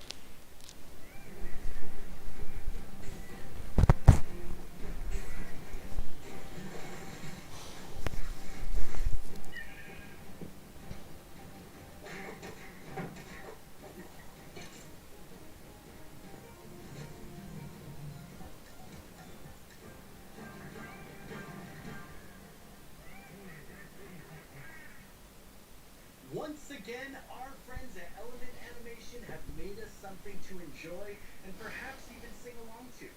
All while taking us through everything you can do right now from Caves and Cliffs Part 1. Try not to get this one stuck in your head all week.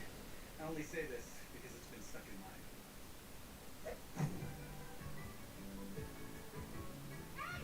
you two! Have you discovered all the features in part 1 of the Caves and Cliffs update?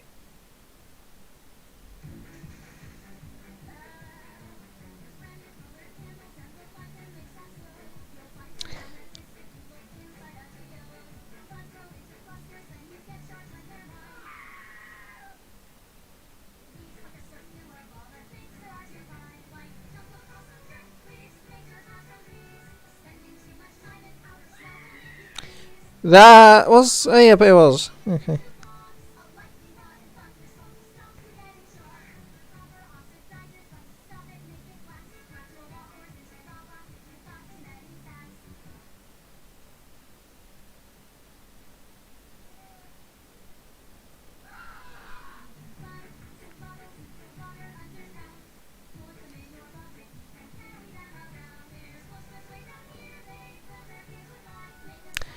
Even though they don't actually emit any real light.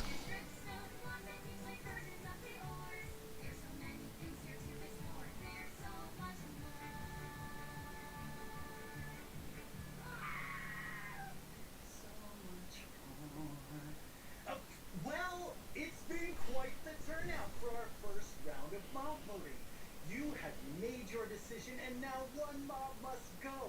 It's the glare. and the copper golem.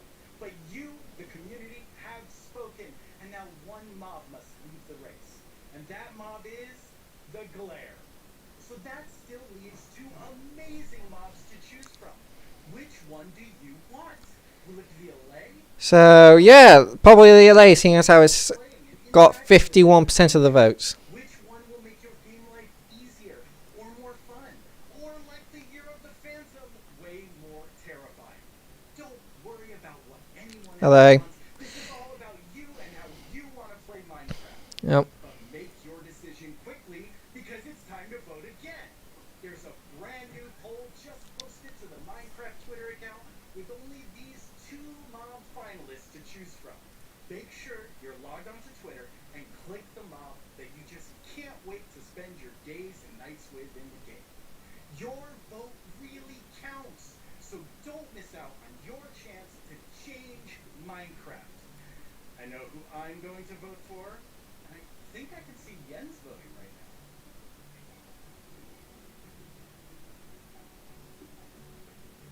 Okay, so I know this will come as a surprise to pretty much all of you. But I definitely didn't love everything about school. Maybe that would have been different if I had Minecraft in my classes. Minecraft Education Edition is available for schools, homeschools, and after-school programs. You can explore awesome education content in Minecraft Marketplace. Learn about everything from sustainability to ancient worlds, even how to speak new languages, all in Minecraft. The coolest part is seeing how with Minecraft, the students often become the teachers. When I tried becoming the teacher in my 5th grade science class, well, let's just say it wasn't appreciated. But anyway, let's take a look at how Minecraft is being used in classrooms around the world by kids who didn't get in trouble just for telling everyone that homework was canceled forever.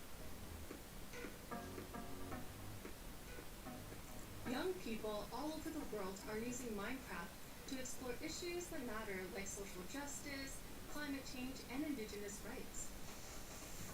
We have different classes such as Braille and Sign Language.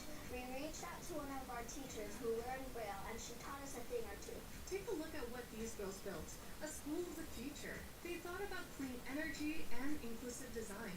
An interesting fact about our building is how we used coding to build a playground. It was very fun to make.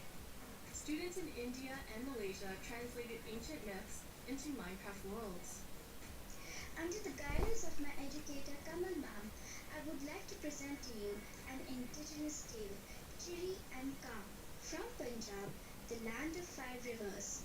Why is that so low res? In New Zealand, classrooms are using Minecraft to explore indigenous cultures. And they're not just building blocks, they're building super useful skills. Games like Minecraft prepare you for the future, teaching us how to work together, solve problems, and even write code. Normally in school it's like, here's this, do this, off you go. But now it's like, blank schedule, Minecraft, yes please. This summer, students imagined a greener New York City in an epic citywide esports battle. I don't know about you, but I wish I had this in school. I think I would have been all over this. Absolutely. Kids in Wales designed more sustainable rugby stadiums. Teams of students built turtle habitats and wind farms. And in Slovakia, young people imagined a bee sanctuary in Minecraft. During this build, I learned that bees do this thing called swarming. We can live more sustainably, we can treat one another better, and can we all agree that learning should always be fun? Let's build a better world together.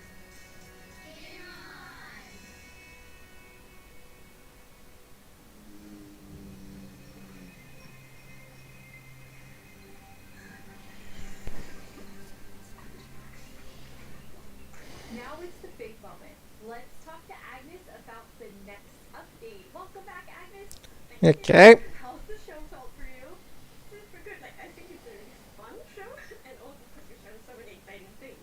Absolutely. I mean, This has bored me half to death. This is number 10, and I have to say, I was the 7th employee, the first woman on the team, and when I see you leading Minecraft, Yeah, LA wins.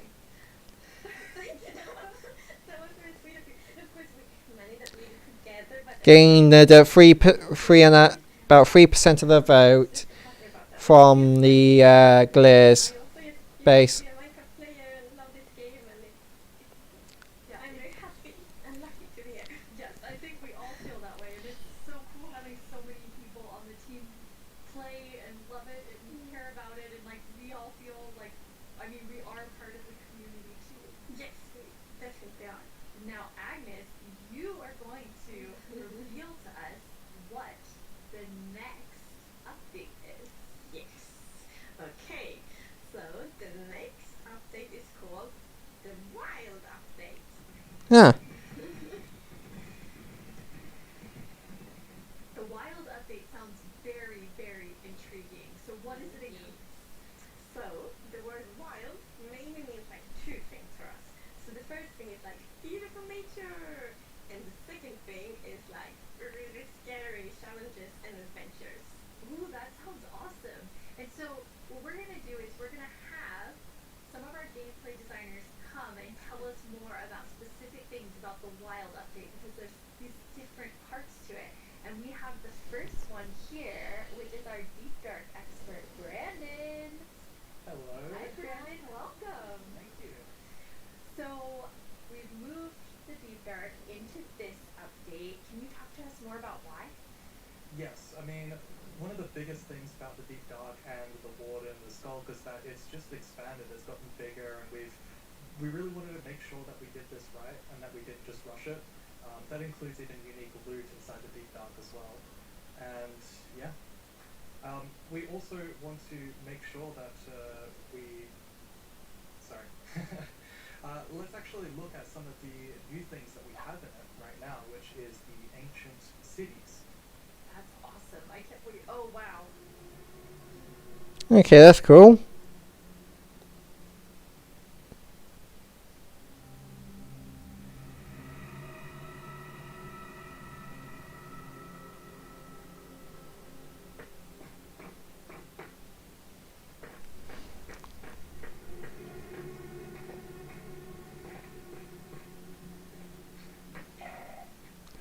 Definitely changed a lot since the last time we saw it. So the last time we saw it, it was just like a cave with like skulk sensors everywhere.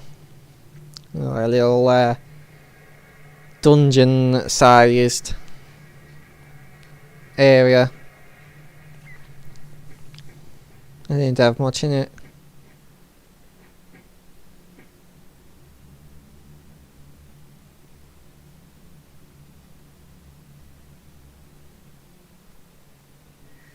Wow, it's like both beautiful and terrifying at the same. Like I have so many emotions when I look at that Deep Dark biome. Yes, I mean, we really didn't want the Deep Dark biome to just be, caves, just skulls spread around. We wanted to add a bit more mystery to it. And, there's this ancient city, and what is it doing there? We're not going to tell the players, we're just going to let them go throughout and explore and see what they come to. And there's even this, ancient structure in the middle of every single city, and it's got something interesting about it that you're going to have to explore in-game. It's really cool. I like. It feels like a place you want to explore. I love that it really deepens the mystery of Minecraft. Like Minecraft is all about player stories, and Deep Dark definitely inspires the storytelling, I think. So cool. And so last year you showed us the Skulk sensor, but I know you've been working on a little Skulk family. It's a Skulk family. Yeah, maybe they're not so cute. Not so friendly, no. Yeah, last year we focused a lot on the Skulk sensor, but since then we've kind of been trying to figure out what all the different blocks in the Skulk family do. And one of them actually is something called a Skulk catalyst. And the main thing about the Skulk catalyst is it's actually what causes the Skulk to spread. As you can see here, whenever a mob dies, such as the Oh, zombie, that's the cool. Skulk catalyst, it actually spreads its Skulk underneath it. And the amount is based on how much XP that zombie would have dropped. Wow. So That's very unique. Deep Dark is kind of overgrown with all these scout blocks, so that means that lots of mobs must have died there. Quite a lot, yes.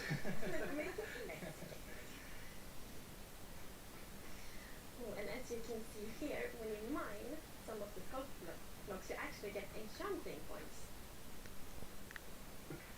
Yes, and of course, if you still XP. want to get some of the blocks for decoration or something, you can just use a silk touch. And then we have the Skunk Shrieker. So when this block is activated, it's gonna give Ooh. that really scary shriek sound that you heard now. And it also gives this darkness effect, so it's like pulsating darkness. That's cool. You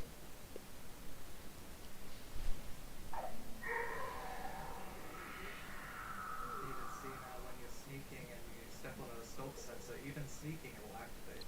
Wow, okay, definitely not a friendly family. No. And I will say to our younger viewers, in a minute we're gonna show you a clip that's a little scarier. But I mean, Brendan, those have so many things that Yes, for all those fetuses watching this. Like, this was approved for like 10 plus. Like, come on. Who's watching this that's younger than 10 years old? Usually when a mob dies, it doesn't drop XP unless you, the player, actually kills it. So with this, you might be able to create some sort of XP farm. There's lots of opportunities. And then you can do like experiences for other players. Like imagine being in like a haunted mansion or in a really dark forest, and then you have the shriekers terrifying. And then, you know, when players out walking and then they activate the shriek, they can like Excuse me. you do that all around your world, and just whenever anyone's visiting, I'm not gonna visit your world. shrieker is shrieking. We have a community question for you. Hi, it's Ginger from Germany, and my question is, what was the inspiration behind the Shrieker? Yeah, these are definitely scripted. Yeah, I mean, that's an interesting question. Yeah, like, From an art side, unless like she was like literally just like given like unless she was literally just, like told what and shown what they were going to show at that point. There's no way she would have like been known about the Shrieker to even ask what the influence behind it. So they definitely need to just like walk up to her and just like, hey, what questions do you want to ask the developers? It's just like, hey, we're showing this off. Do you have any questions about this specifically?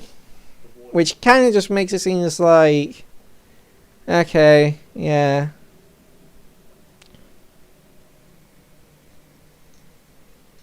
It's not questions that they wanted to ask. It's well, obviously they probably wanted to ask them, but it's just like, they sort of just had to like tell them to ask her questions about that specific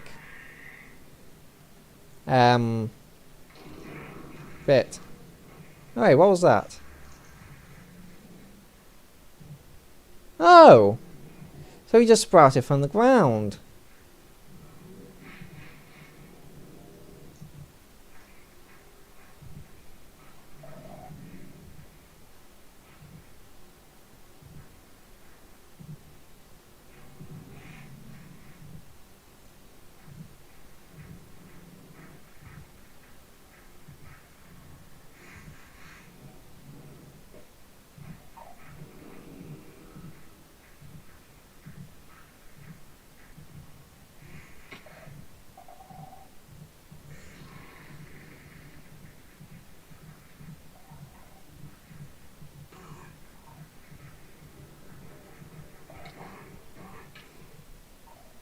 And he actually hit the blue bits turn red when he takes damage. Very adorable and sweet. After seeing that, wow, there is a lot there, Brandon. Definitely a lot to unpack. I mean, the first thing is that the warden actually emerges underground. So that means you know that wardens are kind of in the deep dark, in the walls, under the floor.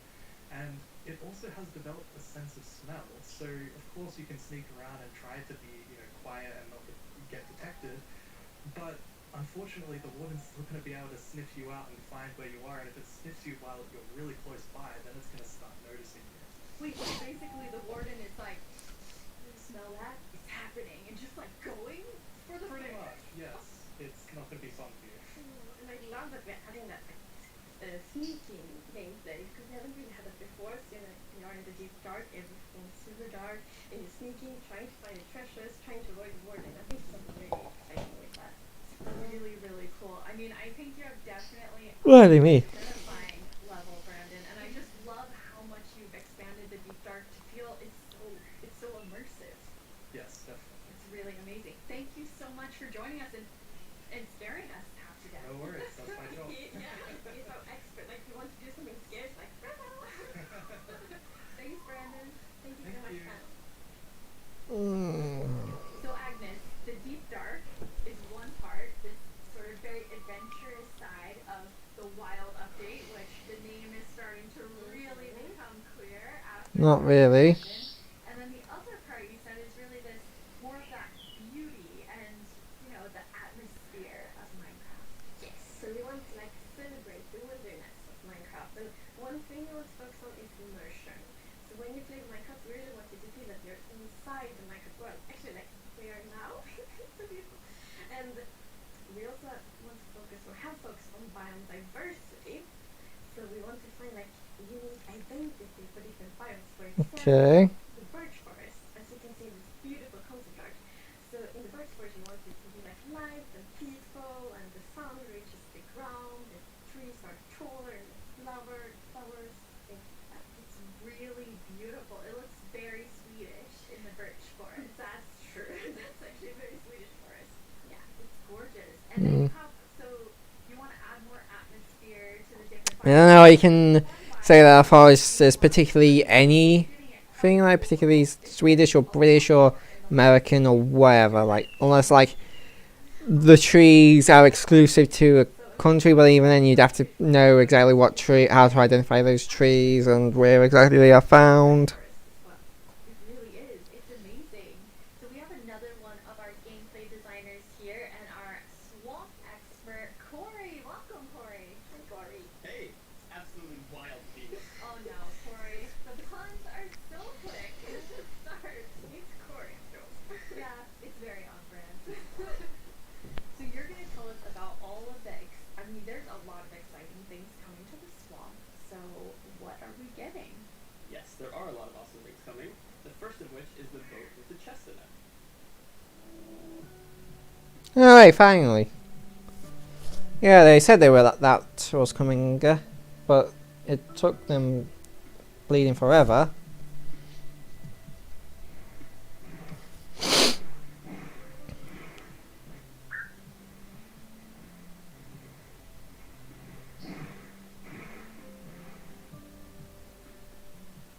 It's so useful. And relaxing. Yes, and especially now, in Keeps and Kids Part 2, we have even wider rivers. So it's Oh, easy excuse to me. find waters. It's going to be like extra useful. Yeah, and like in the aquifers as well. Yes, so like when you go rafting, in the case you can like put your diamonds in the chest and your Who's actually going to be doing that? Because I doubt you're going to be able to like pick the boat with chest up in the same thing. So you're just going to get a boat and a chest, and then all the items that were in the chest. See here, this is a tropicule, and tropicules grow from mangrove trees. They're actually like ready to grow mini mangroves growing from the mangrove. And you can see here the mangrove tree grows propped up on root blocks. Okay. Vines hanging down from the leaves. The propagules are actually growing underneath the leaves. They actually grow from the leaves themselves. Mhm. And I really like how the propagules are looking here. And okay, I'm just gonna nerd out on propagules for a minute. Okay, so in real life, the propagules grow, like I said, from the mangrove tree. And then when they fall into the water, or let's say they fall into water, they can float for up to a year before they plant themselves in the like water, underneath the water or on land, wherever they happen to land. And mangrove trees themselves are actually amazing for like local ecosystems, fighting climate change, for local communities. They're just super trees, and I'm really, really excited that we're adding them to Minecraft. That's awesome. And this is the first sapling that you can plant underwater. Yeah, you can plant it underwater and on land as well. That's so cool. When you first showed me the mangroves and you talked about your favorite thing, the propagules, I actually remember playing in mangroves in Florida, and we would use them to like write in the sand because they're super cool. So seeing them in Minecraft is so exciting. And of course, where there's a new tree, there must be a new wood type. Yes, the mangroves do come with a new wood type. And like always when you add a new tree, we get so many questions from the community like, will there be a new It literally just looks like jungle wood. That is just jungle wood. for the mangroves? And look at it, I think it's really pretty.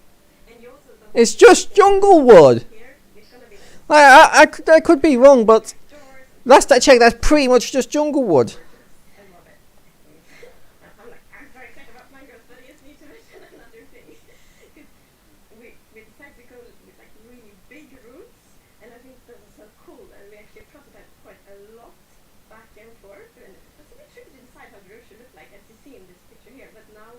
so happy that we went with the like multi-block routes, because for example when you like go with a boat and then you can go under the mangroves, and I think that adds such a nice feeling to it. Yeah, like in this picture, it's really nice closer. That's beautiful. I really agree. And like when I was testing, I really loved that feeling of like being underneath it, being like this huge feeling. And I wanted more. I wanted to be surrounded by mangroves. So I was like, why don't I just make a mangrove swamp biome where I'm completely surrounded by them? So as you can see in this video, walking around, you're just completely surrounded in the mangrove swamp. It's just mangroves as far as the eye can see, just like in real life. And you have all the mangroves propped up on their roots, growing in the water, so you can take your boat underneath like Agnes likes, and you're just completely surrounded by the awesome beauty of it. It's so beautiful.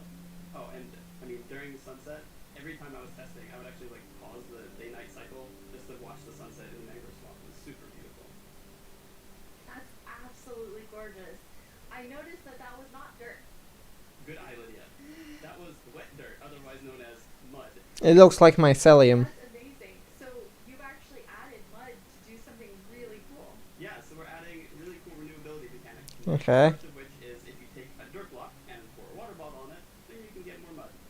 And then the other one is if you take your mud block and you stick it on top of the dripstone, it will sort of like drip the water out of the mud and eventually dry it out, which turns into clay. I love dirt. Okay, that's cool. I always need other bricks. Perfect. Yeah, your local mason isn't going to be super happy with you. That's actually true. Like, I have this one mason, like, Simon to a mason in the village, and I always chill with him. You're taking a village job. They're my favorite upset now. But still renewable clay. Yeah, it's really, really cool. And you're also using mud to make a new block. Yes, we're also adding mud bricks. So mud bricks are a really, really exciting building block. And as you can see here, the brick textures... That feels a bit too much like modern Minecraft, So they're sort of in my opinion. more compact, but it is really cool, like, to build with. Matches a lot of different block sets. And I Also, it reminds me of that. Why didn't I just add like the stone variants, like bricks, like maybe it could like diorite bricks, polished diorite bricks, and the andesite bricks, and the granite. Polished granite is basically just hardened mud anyway, or hardened dirt. So the main reason that I wanted to add mud At least texture-wise. is that I really wanted people to feel like they're okay. All around the world, there are houses built out of mud bricks. So many people around the world have houses, buildings using mud bricks, and I really wanted people who are playing Minecraft to feel like they can build their home and feel like they're at home in Minecraft. So really glad we got to add them to that. Amazing. Yes, it's so important for us that like everyone feels equally welcome when playing Minecraft. Oh, that is absolutely amazing. Now, so I mean, you pretty much have to go out of your way to make people feel unwelcome in Minecraft. we have mud everywhere. We definitely need something very cute. Yes.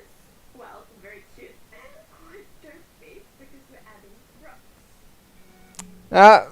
Agnes said derpy, which is another way, which can also mean it can also be a derogatory term for people with disabilities. Hashtag cancel Agnes.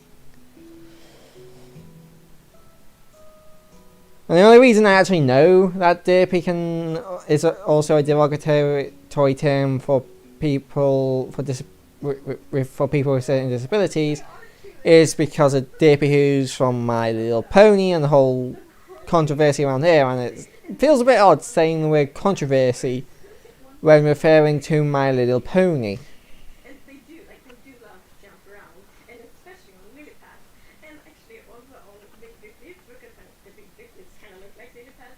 But the funny thing with that is then when they jump on top of the big leaves, it's gonna tilt, and then they fall down. One of them did it just... Maybe it's a, like, frog slide. They don't really slide, they just fall off. And you're adding another little tiny creature in this update. Yes, the fireflies. You can see them roaming around, adding a lot of ambience to the swamp, making it feel just nice and cozy at night. But really, my favorite part of them is just making the world come to life, like feeling like there's life going on all around you. And oh yeah, also there's frog food. Yeah, I forgot to mention that. They're frog I feel like we're just getting two useless mobs here. But look how happy that frog is. Yeah, and they're beautiful frog food, so you can both enjoy them in the atmosphere and the frogs get to eat, so that's, you know, now, Didn't the foxes and campfires get voted on over this? Because wasn't this like part of that vote for that year? It's Eldsugar, and that actually literally translates to fireflies. Okay. It's very interesting. It became like a lot of people talking about what we called it growing up. But we're really excited to have fireflies or lightning bugs in the game. I want to know more about baby frogs. Yes, so all baby mobs in Minecraft are just like tiny versions of the grown-ups, but with frogs we're actually adding tadpoles.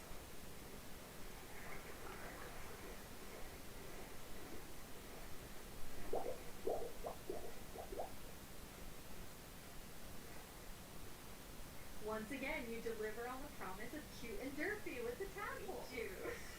And you can take They're not really that cute. And that's actually extra helpful for the tadpoles because we have frog variants, and when a tadpole grows up, it will pick a variant depending on the temperature and environment it grows up in. So, for example, if it grows up in a really cold place, it's going to turn into a snowy frog. Yeah, as you can see here.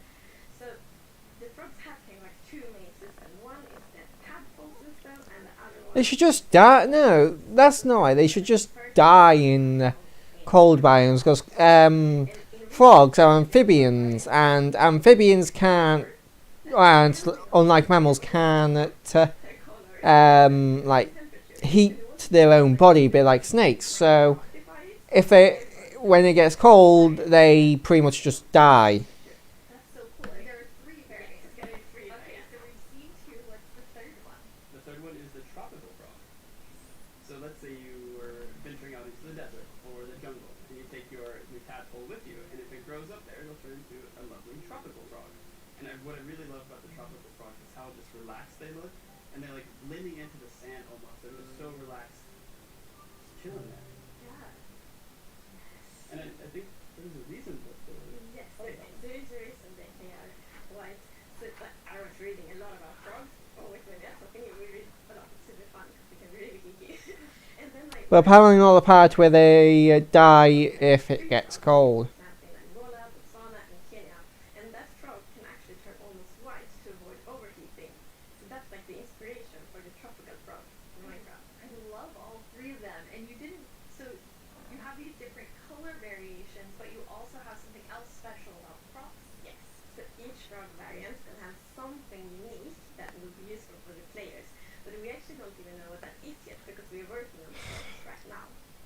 That is so cool. So Corey, which frog is your favorite? It's gotta be the snowy frog. It looks so cozy.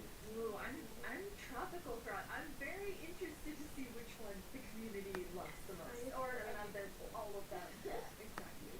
Thank you so much. I'm indifferent. Apart from the snowy one, like I said, they should just die in snow in cold biomes because that's what frogs would do in real life. They just die. I like that. This is quite an awesome update, and I mean, I really see the need for the wild update.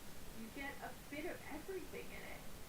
Yes, and I love the contrast. Yes, you can see in this pretty concept art, it's really like that beautiful nature and the super terrifying deep dark, and I love that contrast between these two things.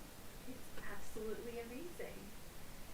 Well, we're getting close to the end of the show, and as always, the time has flown by. Nah, as in it's been a fucking slog. So let's look back at some of the biggest announcements, and then we will reveal the winning mob.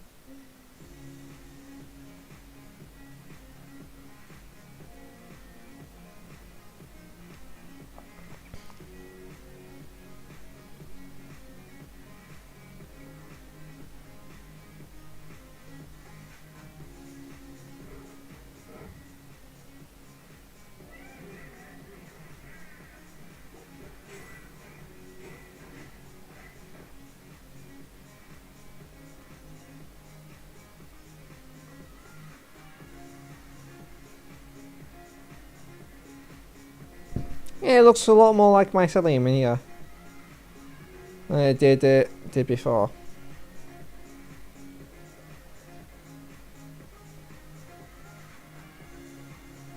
Yeah, like it looks a lot less like mycelium there.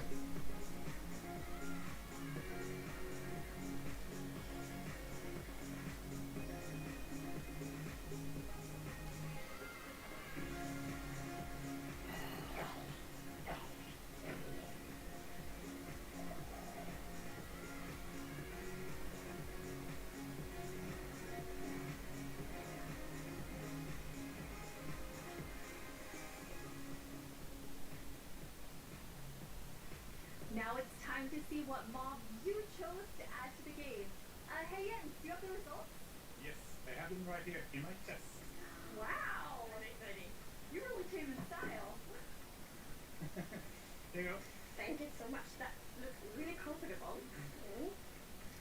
Okay, but now it's time to announce the winner. Okay, and the winner is the LA. Wow. Yep. Yes, I'm super happy about that. It's a lovely, lovely mob. That is so exciting. So Agnes, when can everyone expect the LA? So the LA will be included in the Wild update, and it's gonna be released next year. Next Oh. year, the wild update with the LA. Okay. I can't wait. Thank you all so much for joining us. Minecraft wouldn't be what it is today without all of you from all of us. That was a fucking slow, and that was just slow and painful. Like, seriously. Honestly, there's just so much filler. And I just bored throughout the vast majority of it. Like, the only thing I really found that interesting was the stuff about the next update and the deep dark. It's just like everything else was just so fucking boring. And it's like I can sort of like excuse like the Minecraft dungeon stuff because apparently there are people that enjoy that, but it's just like there's so much of it that just bored me, and it just felt like they were just doing everything they could to stretch, to just like squeeze every second they could out of everything, and it just made it feel like it was just so much longer than it actually was. My God, like they really need to just learn when to just like cut something out just for the sake of time. Like, seriously. Anyway, let's actually talk about what was actually somewhat interesting. Yeah, the deep dark with a new structure that looks really interesting, and all the new skulk stuff with like, and one of them like giving you like renewable like skulk stuff whenever like something near it dies. That's all really nice and definitely really good. The Shrieker, really interesting, and the effect that it has on you, and how the Warden appears is really cool. And I can't wait to look at all that. Honestly, there should not be a cold temperate fog. Like if frogs go into a cold biome, they should just die, because that's what would happen in real life. And other than that, they just seem pretty much pointless, and even they don't know what they're going to do with the frogs as of yet. So it's like they said they're going to do something, but it's just like, what are you going to do with frogs to make them really worth being included in the game? Fireflies also seem like they're pretty much pointless, or like just they also seem like a pointless mob. But with chest, I don't know why people were so. I think people were excited for this. I don't know why, but it's just like they promised this ages ago. Again, I believe all of this was like one of the options we could have voted for instead of like foxes and campfires. So yeah, it's just like this really. It really just seems like pointless stuff that we're just gonna forget about shortly after it's released. The whole like stuff with the swamp, because it's like cool, chest and boat. Hardly ever gonna use it, probably, and probably only ever at the beginning of a world, and after that I'm probably gonna forget about it for the rest of the game. And literally, like, hold on, let me get up Minecraft, but I'm pretty sure that new wood is pretty much just jungle wood. Like, it looked exactly the same from what I remember.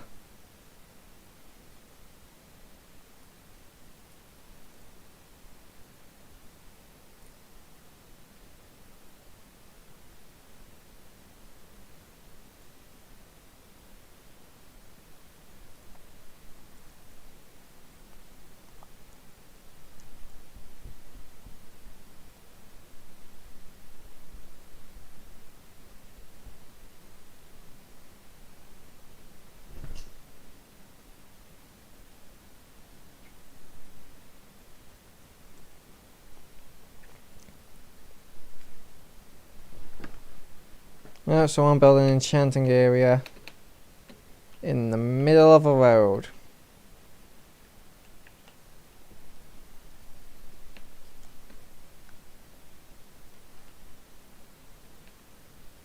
No. If I find out who did that, they're gonna get banned.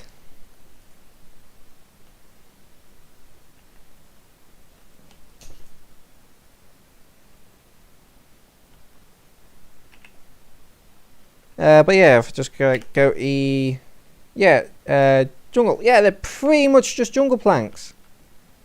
Like maybe they're a bit more saturated, but they're pretty much just jungle planks.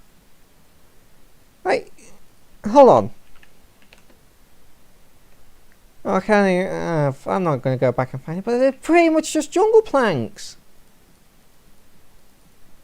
I do have a texture pack that makes these more glossy and a bit more desaturated, but I think, but yeah, they're pretty much just jungle planks.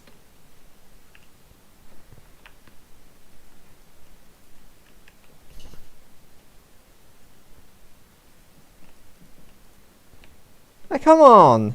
Did they really think we wouldn't notice that they were basically just jungle planks? Like, come on. Like, seriously. Do they really think the Minecraft community is that stupid?